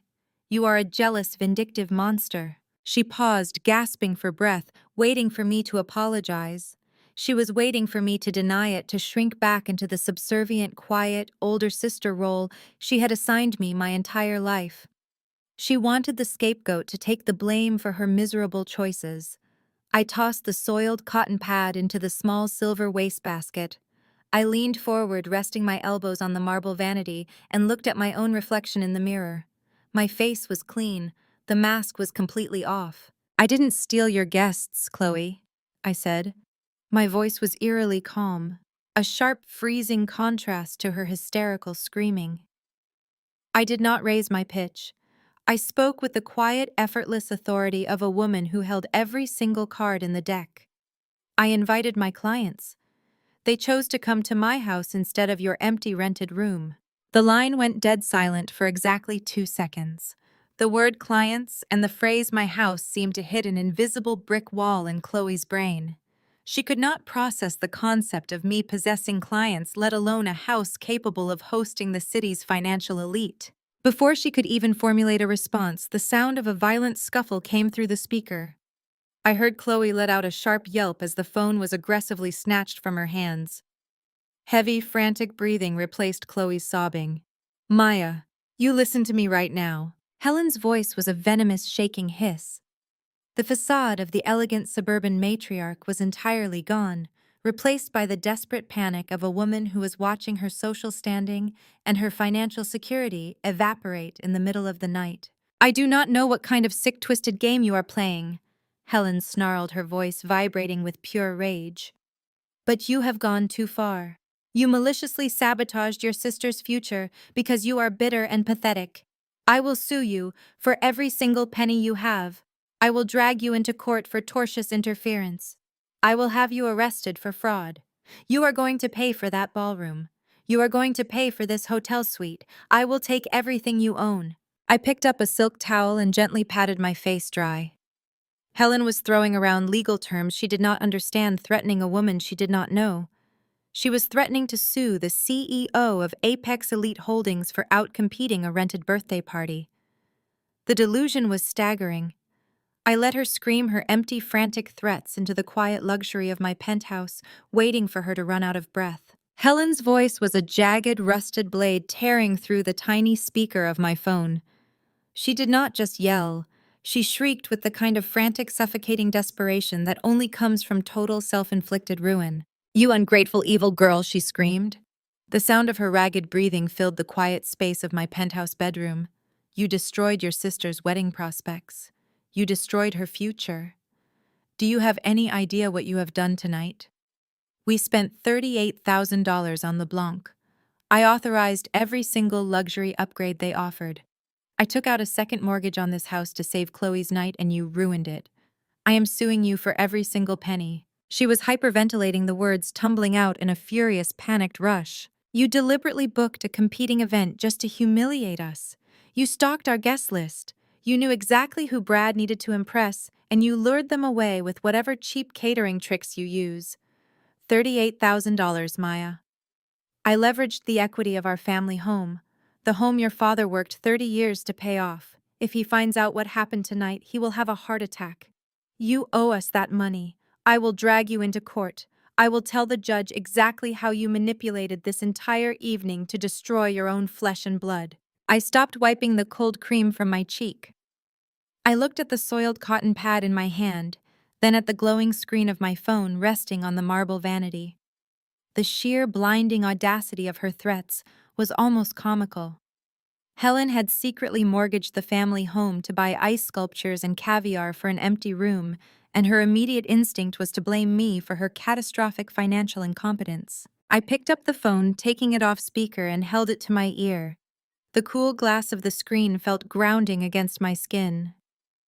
"You cannot sue me for people not showing up to a party, Mom," I said. My voice was perfectly level, devoid of any sympathy or fear. "There is no law against hosting a better event. I did not steal your guests.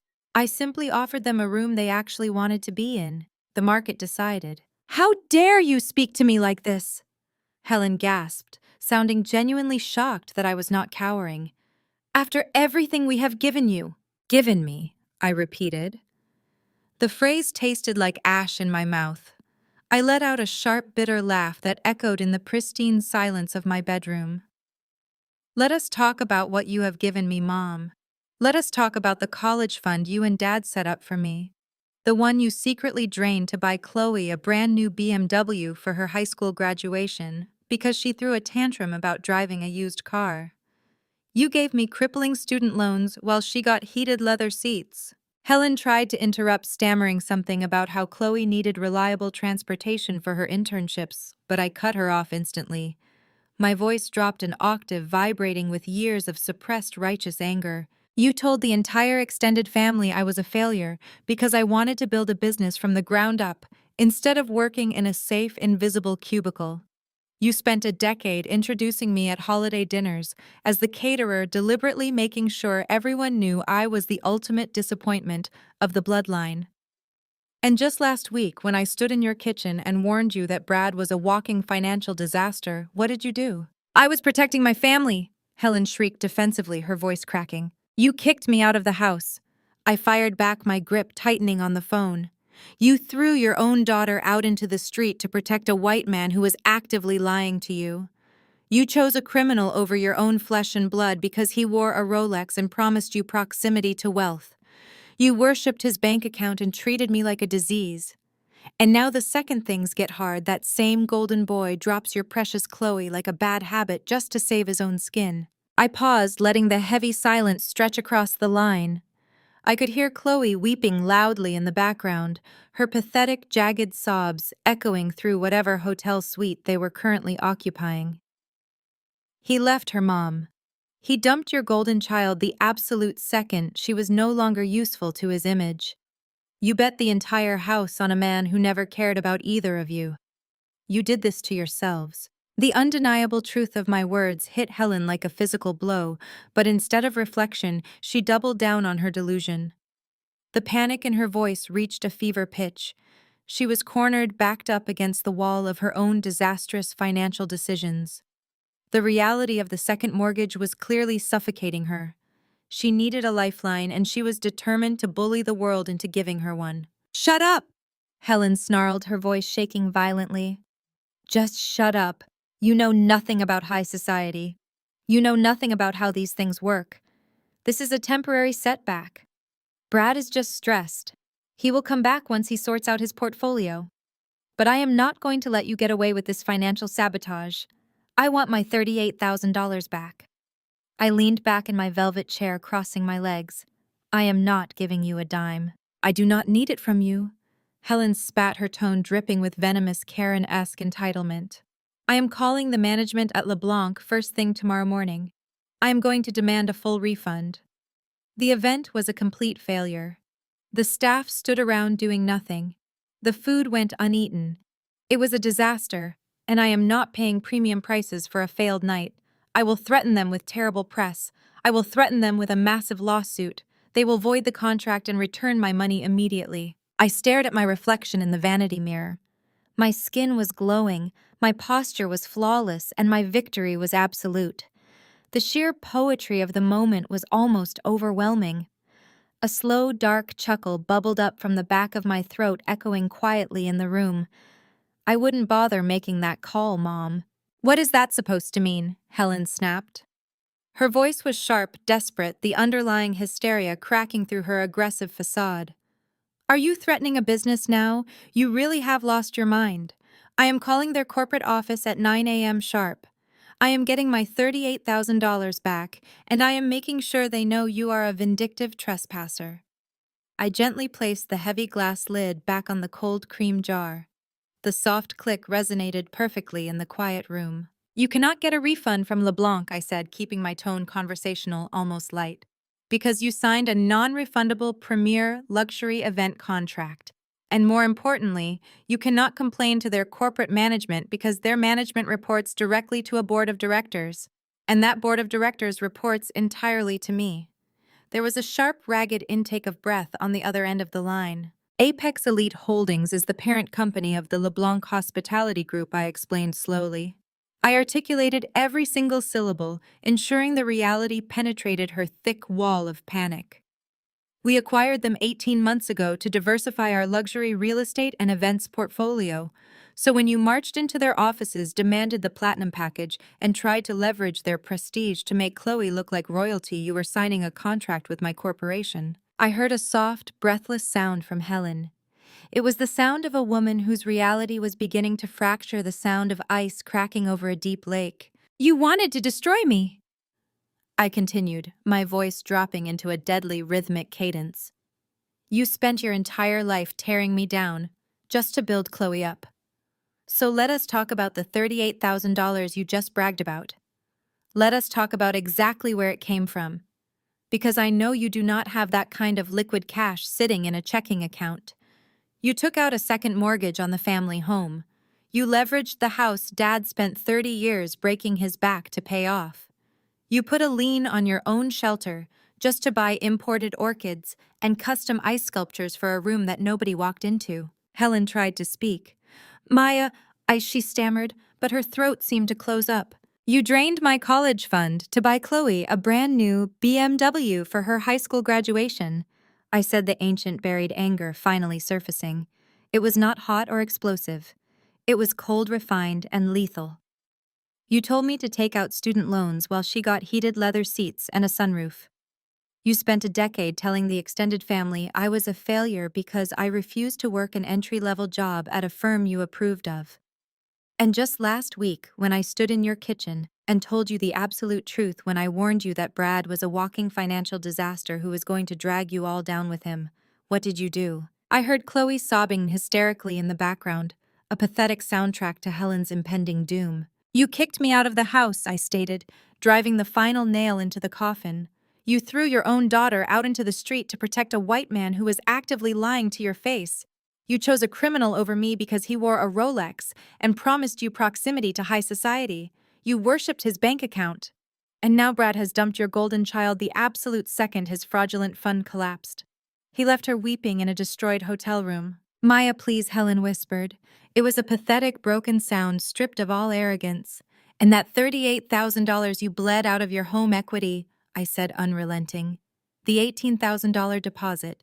The $20,000 in luxury catering upgrades. It all cleared our escrow accounts this afternoon.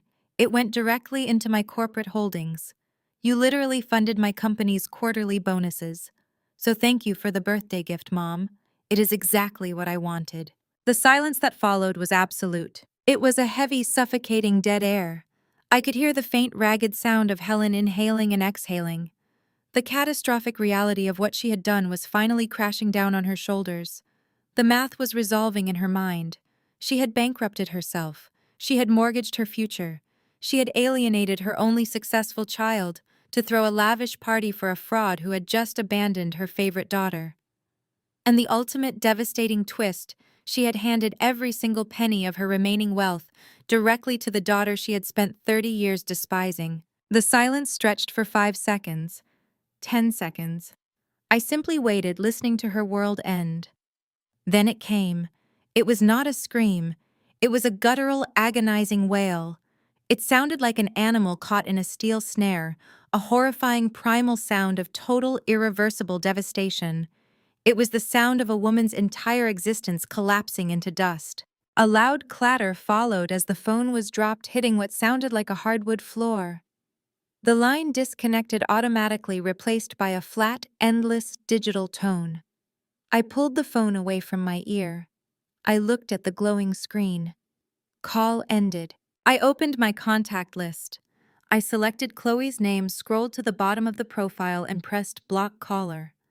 I opened Helen's profile and did the exact same thing. I deleted the call log, erasing their digital footprints from my phone just as thoroughly and permanently as I had erased them from my life. I stood up from the vanity. The penthouse was incredibly quiet, but it was no longer a lonely, isolated silence. It was the silence of total, unadulterated victory. I walked over to the heavy crystal carafe on my nightstand, poured myself a tall glass of iced water, and drank it slowly. The cool water felt incredibly refreshing against my throat. I climbed into the center of my massive custom king-sized bed, pulling the heavy, pristine silk duvet up to my chin. The sheets were cool and perfect.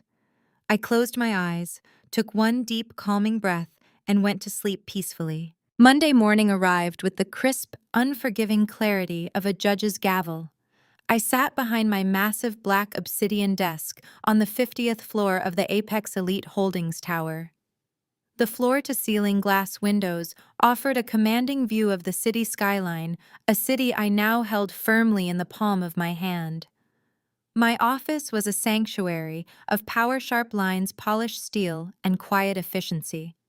I took a sip of my black coffee and turned my attention to the financial news network playing silently on the flat screen mounted across the room. The breaking news ticker scrolling along the bottom of the screen confirmed everything. Arthur Sterling had not just made a few phone calls, he had launched a tactical airstrike. Federal agents from the SEC were actively raiding the headquarters of Brad's hedge fund. News helicopters captured aerial footage of men in windbreakers carrying out boxes of hard drives and seized documents. The camera cut to a ground-level shot of Brad Hayes being escorted out of his own building. He was not wearing his tailored Italian suits today. He looked pale, terrified, and small as agents guided him into the back of a federal vehicle. He was facing multiple counts of wire fraud, embezzlement, and violating fiduciary duties. He was looking at a decade in federal prison. His entire career was vaporized before the stock market even opened for the day. I switched the television off. The silence in my office was absolute. I picked up my tablet and opened Instagram. It was time to check on the collateral damage. Chloe's social media presence had been her entire identity. She had spent years meticulously curating an aesthetic of flawless luxury, arrogant superiority, and unearned success. Her timeline used to be an endless parade of gifted designer bags, exotic vacations paid for by Brad's stolen money, and passive-aggressive quotes aimed directly at me. Today, that carefully constructed digital fortress was burning to the ground. The comment sections under every single one of her pristine photos were an absolute bloodbath. The elite circle of our city was small, and gossip traveled faster than light. Everyone knew what happened at my gala. Everyone knew Brad had been dragged out of the LeBlanc ballroom by my security team like a rabid animal. Her followers were relentlessly mocking her. They asked how the empty $38,000 birthday party went. They asked if she was going to visit Brad in federal lockup. They tagged the SEC asking if her engagement ring was purchased with embezzled funds. Brands she had partnered with were actively releasing statements severing all ties with her. She was watching her social currency drop to absolute zero in real time. For a narcissist like Chloe, being ignored was painful, but being publicly humiliated was a fate worse than death. I set the tablet down and returned to the acquisition contracts on my desk. I had actual businesses to run. 10 minutes later, the soft chime of my private security intercom broke my concentration. I pressed the silver button on the console. "Yes, Marcus," I said, keeping my eyes on the legal documents in front of me.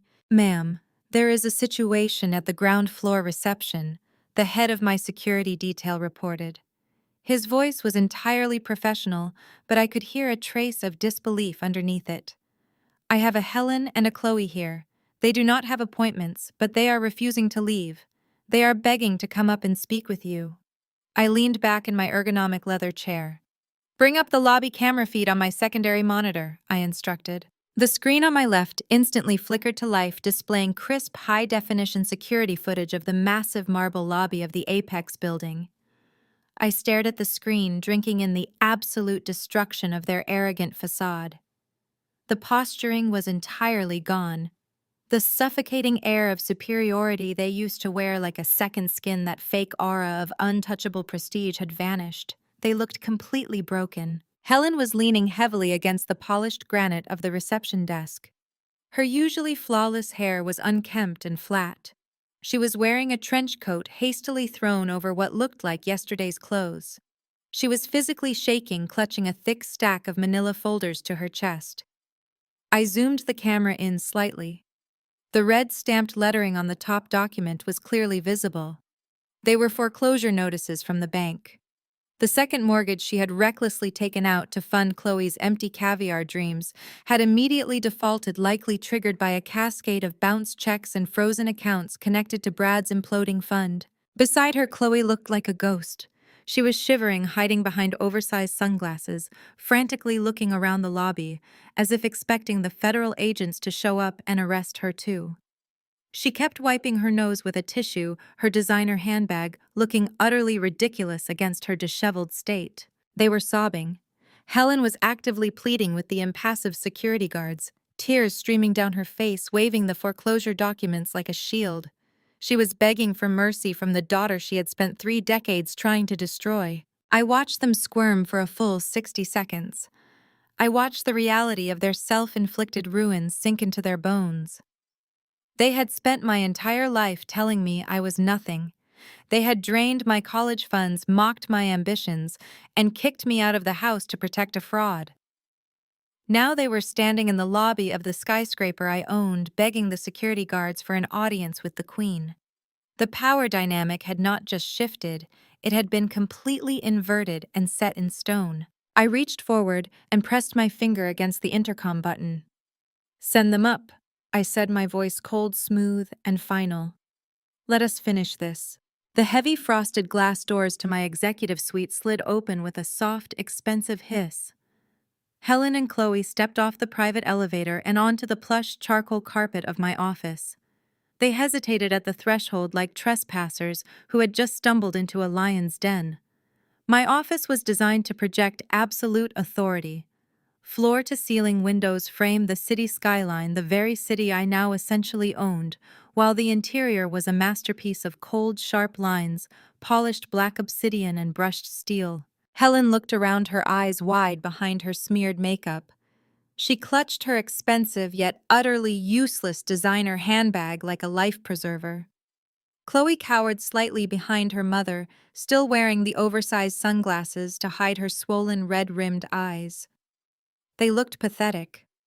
They were stripped completely of their arrogant high society posturing, the golden child and her enabler completely broken and begging at the altar of the daughter they had discarded. I did not stand up to greet them. I simply sat behind my massive desk, my hands clasped together, watching them take the long, agonizing walk across the room. "Maya," Helen began, her voice trembling violently. She forced a wet, desperate smile onto her face. "My beautiful, successful daughter." The fake affection made my skin crawl. It was so transparently manipulative, so utterly void of genuine warmth, that it was almost insulting she thought it would work. Helen reached the edge of my desk, gripping the edge of the polished stone, to steady her shaking hands. "We are family, Maya. Blood is thicker than water. We belong to each other. You have to understand the pressure we were under. You have to understand that I was just trying to do what was best for everyone. We need that $38,000 back. The bank is foreclosing on the house. They sent the final notice this morning. They are going to take the home you grew up in. You cannot let them do that to your own mother." I just stared at her. The silence in the room was deafening. Chloe stepped out from behind Helen, pushing her sunglasses up into her tangled hair. Her face was blotchy and pale. She was entirely stripped of the smug, dismissive sneer she had worn her entire life. "He manipulated us, Maya." Chloe whimpered, her voice cracking into a high-pitched whine. "Brad lied to both of us. He played us against each other. He made me think he was this incredible billionaire, and he made me think you were just trying to ruin my happiness because you were jealous. It was all him. You have to believe me. We are sisters, Maya. We have the exact same birthday. We are practically twins. You cannot let me take the fall for his crimes. I have nothing left. My reputation is destroyed. My Instagram is full of people laughing at me. You have to help us fix this." I let her pathetic excuses hang in the air for a long moment. I did not raise my voice. I did not show an ounce of the rage that had fueled me for the past decade. I simply unclasped my hands, reached into the sleek drawer of my desk, and pulled out a thick, pristine manila folder. I placed it squarely in the center of the obsidian surface. Blood did not matter when you forced me to eat a stale store-bought cupcake in the kitchen while you spent $18,000 on a custom ice sculpture and a 5-tier fondant cake for Chloe, I said. My voice was a soft, lethal whisper that cut through their frantic breathing like a scalpel. Blood did not matter when you told the entire extended family I was a miserable failure who could not hold down a real job. Blood did not matter when you let Brad treat me like a maid in your own home, demanding I fetch his drinks and carry his coats while you both laughed. Helen opened her mouth to protest, a fresh wave of tears spilling over her cheeks, but I raised a single finger, silencing her instantly. And blood certainly did not matter last week, I continued, my gaze locking onto Helen. When I stood in your kitchen and told you the absolute truth about Brad. When I tried to save you from a federal criminal. You did not look at me like a daughter then. You looked at me like an infection. You kicked me out of the house to protect a white man who was actively draining your bank accounts. You threw me into the street to protect the illusion of your golden child's perfect life. Chloe let out a choked sob, covering her face with her hands, but I ignored her.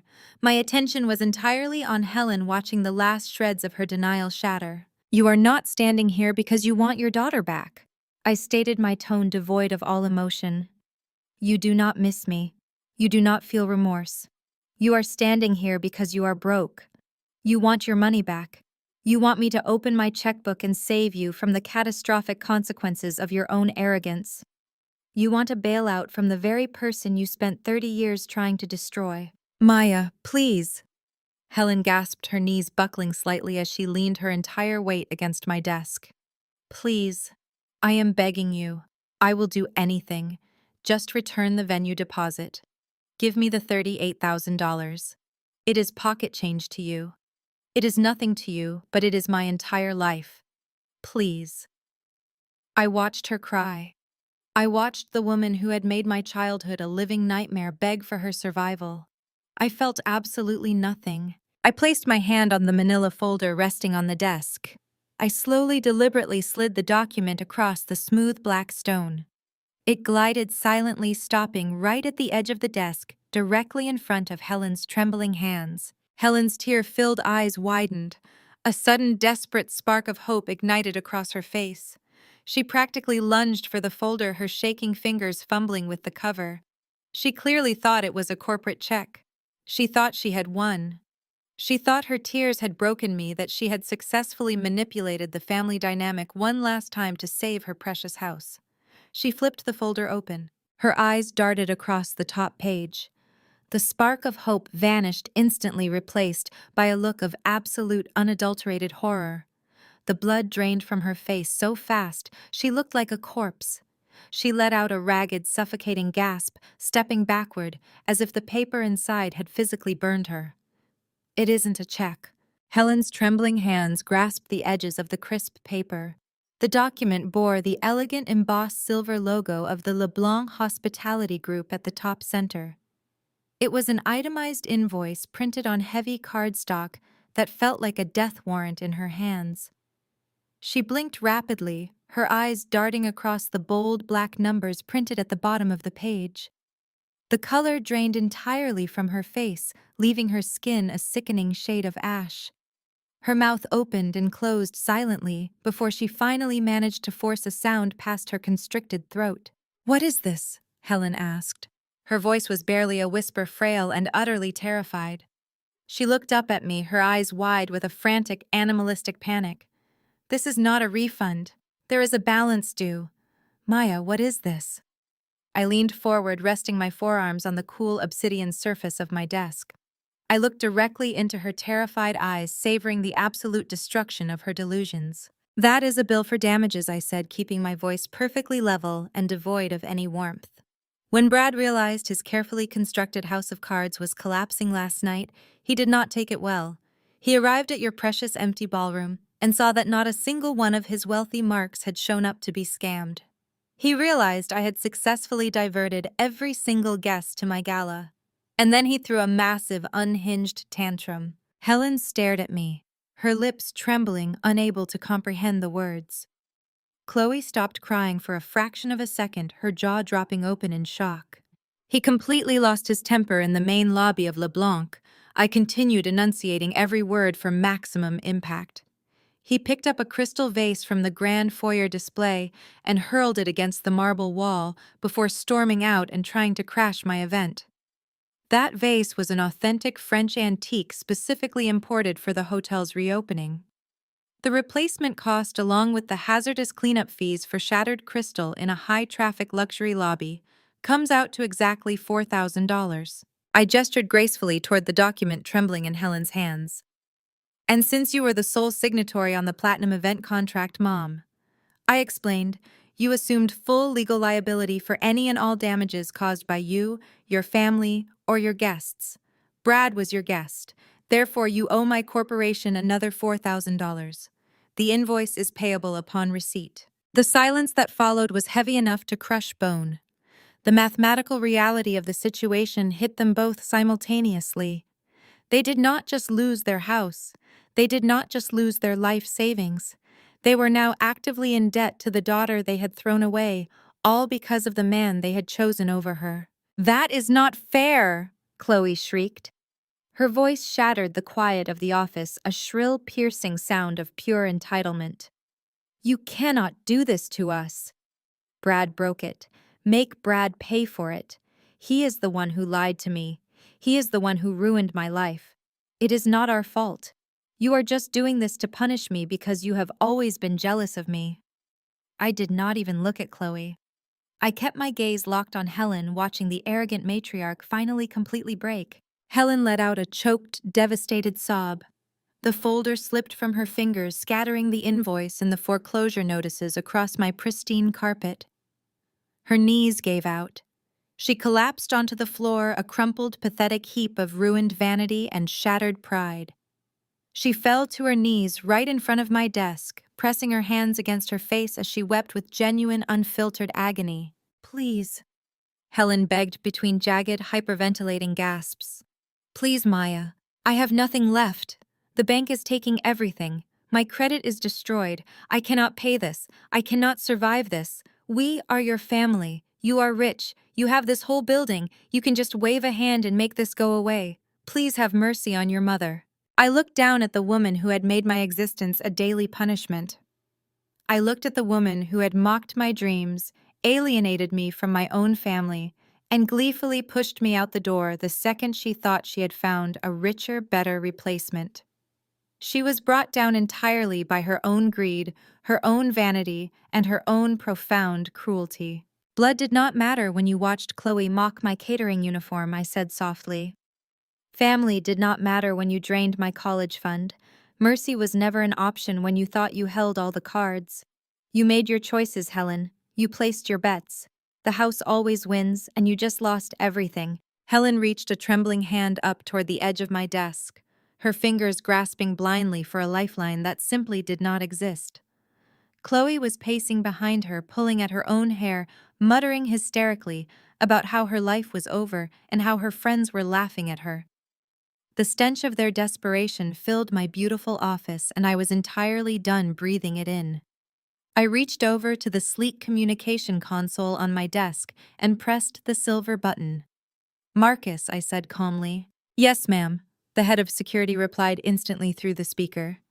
"I have 2 unauthorized individuals in my office who are refusing to leave. I instructed. Come up here and escort these women out of the building. If they resist, remove them forcefully. If they ever set foot on Apex Elite Holdings property again, have them arrested immediately for criminal trespassing." "Understood, ma'am. We are on our way up." "No," Helen screamed, her voice tearing at the seams. "No, Maya, please, do not do this. You cannot do this to us." 30 seconds later, the frosted glass doors slid open. Marcus and 3 towering security guards stepped into the office. They did not hesitate. They gripped Helen by her arms, hauling her up from the floor. 2 other guards flanked Chloe, grabbing her by the elbows as she began to kick and thrash like a spoiled toddler. "Get your hands off me!" Chloe shrieked, her sunglasses flying off her face and clattering onto the floor. "Do you know who I am? You cannot touch me." "Maya, tell them to stop." They dragged them backward toward the elevator. Helen was sobbing uncontrollably, her voice echoing down the corridor as she screamed my name over and over again, begging for a salvation she would never receive. The heavy glass doors slid shut, sealing perfectly. The screams were instantly muted, muffled behind an inch of soundproof corporate glass, before the elevator doors closed and took them away forever. I sat back in my leather chair. I looked at the empty space where they had just been groveling. I waited for a twinge of regret. I waited for a shred of guilt or a pang of familial sorrow to hit my chest. Nothing came. There was only a deep, profoundly beautiful silence. I picked up my pen, pulled the next acquisition contract toward me, and went back to work. 1 month later, the dust had completely settled, revealing a landscape permanently altered by the devastating consequences of their own actions. The corporate and legal machinery had moved with ruthless efficiency. Brad had not been spared. Following the highly publicized raid on his hedge fund, the Securities and Exchange Commission had formally indicted him on 34 separate counts of wire fraud, embezzlement, and conspiracy. He was currently sitting in a federal holding facility, stripped of his tailored suits and his smug arrogance, having been denied bail as a significant flight risk. He was staring down the barrel of a decade in federal prison. His assets were entirely frozen, his fraudulent empire vaporized, and his reputation utterly obliterated. He had dragged my family right down into the abyss with him, just as I had warned them he would. The financial collapse of my parents moved with an equally brutal speed. The bank did not care about Helen's social standing or her desperate pleas. The foreclosure on my childhood home was executed swiftly. Helen and my father were formally evicted from the property they had spent 30 years paying off, losing it all, because they had leveraged their equity to fund Chloe's empty caviar dreams. They were forced to pack up whatever belongings the bank did not seize and move into a cramped, outdated 2-bedroom apartment on the extreme outskirts of the city. It was a catastrophic fall from grace for a woman who had staked her entire existence on projecting an image of flawless affluence. Their country club membership was immediately revoked due to unpaid dues. Their former high society friends stopped returning their calls, treating them like a contagious disease. They became complete social pariahs, permanently exiled from the elite circles Helen had sacrificed her own daughter to impress. Chloe suffered perhaps the steepest and most humiliating drop of all. Stripped of Brad's stolen money and my parents' drained accounts, she had absolutely no safety net to fall back on. The sheer volume of public mockery became too much for her fragile, vanity-driven ego to handle. After weeks of being relentlessly cyberbullied by the very people she used to look down on, people flooding her comments with laughing emojis and photos of Brad being hauled away in handcuffs, she permanently deleted her Instagram account. The digital monument to her superiority was gone. Without her degree, without her wealthy connections, and with her name permanently tied to a massive financial scandal, she had very few options left. I heard through the corporate grapevine that she was currently working a minimum-wage retail job at a mid-tier shopping mall, folding sweaters and ringing up customers who used to be her peers. The golden child, who had once thrown a massive tantrum over having to drive a used car, was now taking the public bus to a shift manager who did not care about her high society pedigree. I did not actively seek out this information. It simply drifted my way, the natural fallout of a highly publicized implosion. My focus was entirely elsewhere. I stood in the center of the grand ballroom at LeBlanc. The massive, opulent space that was originally meant to host Chloe's extravagant, ill-fated engagement party was now buzzing with a very different kind of energy. Dozens of my staff members were efficiently setting up round tables, adjusting elegant floral centerpieces, and testing the audio equipment on the main stage. We were preparing to host the inaugural Apex Elite Foundation Gala. It was a massive charity event I had personally organized and funded, designed specifically to provide full-ride college scholarships to underprivileged youth in the city. I watched the catering staff wheel in carts of exceptional food, feeling a profound sense of purpose wash over me. I was building the exact safety net my parents had stolen from me.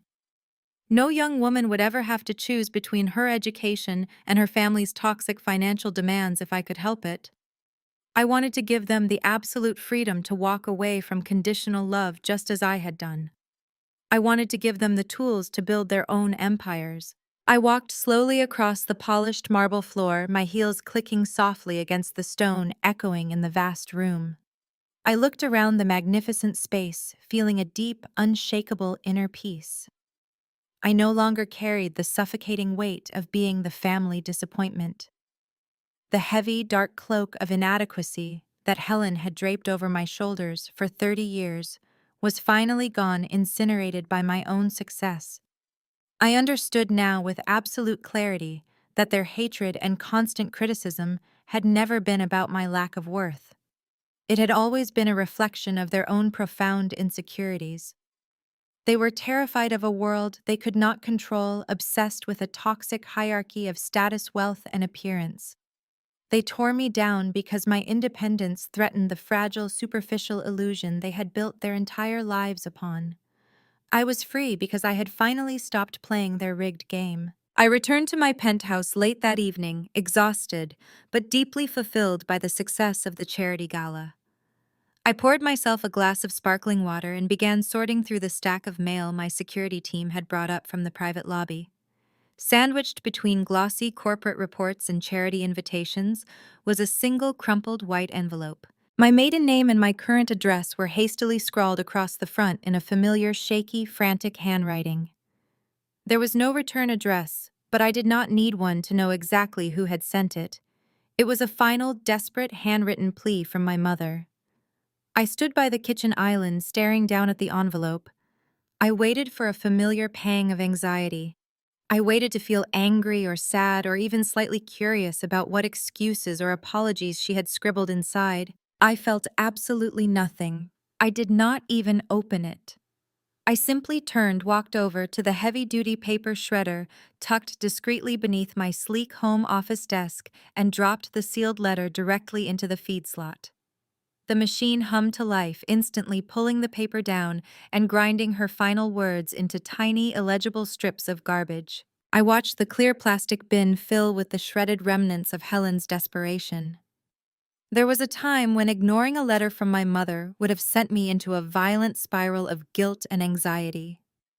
I would have spent days agonizing over her words, internalizing her blame, and desperately trying to figure out how to mold myself into the compliant daughter she wanted. Tonight, watching the heavy paper turn to dust, I felt lighter than air. The machine clicked off, leaving a profound silence in the room. I turned my back on the desk and walked away. I crossed the vast expanse of my penthouse, my bare feet sinking into the plush charcoal rugs, and pushed open the heavy glass doors leading out to the wraparound terrace. The evening air was crisp and cool against my skin. I stepped up to the thick glass railing and looked out over the sprawling city skyline. The sun was just beginning to dip below the horizon, painting the clouds in violent, beautiful shades of crushed violet, deep crimson, and burning gold. The wind whipped across the high-altitude terrace, catching my hair and tossing it wildly behind me. I took a deep, steadying breath, filling my lungs with the clean air. The continuous cycle of conflict that had defined my entire existence was finally over. There would be no more screaming matches in grand foyers. There would be no more frantic phone calls demanding money to cover their foolish mistakes. There would be no more subtle insults disguised as maternal concern or blatant sabotage, masquerading as family loyalty. I had severed the diseased limb and the wound had completely healed. I had won. The victory was not just financial, though looking down at the glittering skyscrapers of the corporate empire I had built was certainly satisfying. The true victory was deeply spiritual. I had reclaimed my soul from people who had spent 3 decades trying to crush it into dust. They had demanded my submission, and I had given them my absence. They had demanded my failure, and I had given them an empire they could never touch. Leaning against the cool glass of the balcony, I realized how profoundly my understanding of the world had shifted. Society conditions us to believe that blood ties are sacred, an unbreakable bond that demands infinite forgiveness and endless sacrifice. We are told to turn the other cheek, to keep the peace, and to respect our elders, even when those elders are actively destroying our mental health and our livelihoods. It is a complete lie. Family is not always blood. Sometimes blood is just a genetic coincidence tying you to people who want to bleed you dry. The people who share your DNA are not automatically entitled to your time, your energy, or your wealth simply because you were born under the same roof. True family are the people who stand with you when you are on your knees in the dirt, building the foundation with your bare hands. True family does not show up only to try and break down the door when the mansion is finished. My real family was the network I had built. It was the fiercely loyal team at Apex Elite Holdings who executed my vision with flawless precision. It was the underprivileged students who would receive the scholarships I was funding. Tomorrow, the young men and women who would use that support to break their own generational curses and rise above their circumstances. I had created a family of choice bound by mutual respect and shared purpose, rather than a family of origin bound by toxic obligation and fear. I smiled a genuine, relaxed expression that touched my eyes. My thoughts drifted back to a very specific number: $18,000. It was the exact amount Helen had gleefully squandered on Chloe's ridiculous engagement party ice sculpture and 5-tier fondant cake while I sat in their kitchen being treated like the hired help. It was also the exact amount of the initial seed capital I had quietly diverted into my first independent investment account, all those years ago, the very foundation of what would eventually become Apex Elite Holdings. The irony was beautiful. While they were busy throwing away $18,000 on melting ice and sugar to impress strangers who did not actually care about them, I had used that exact same figure to buy my freedom. Their vanity had blinded them to my ambition.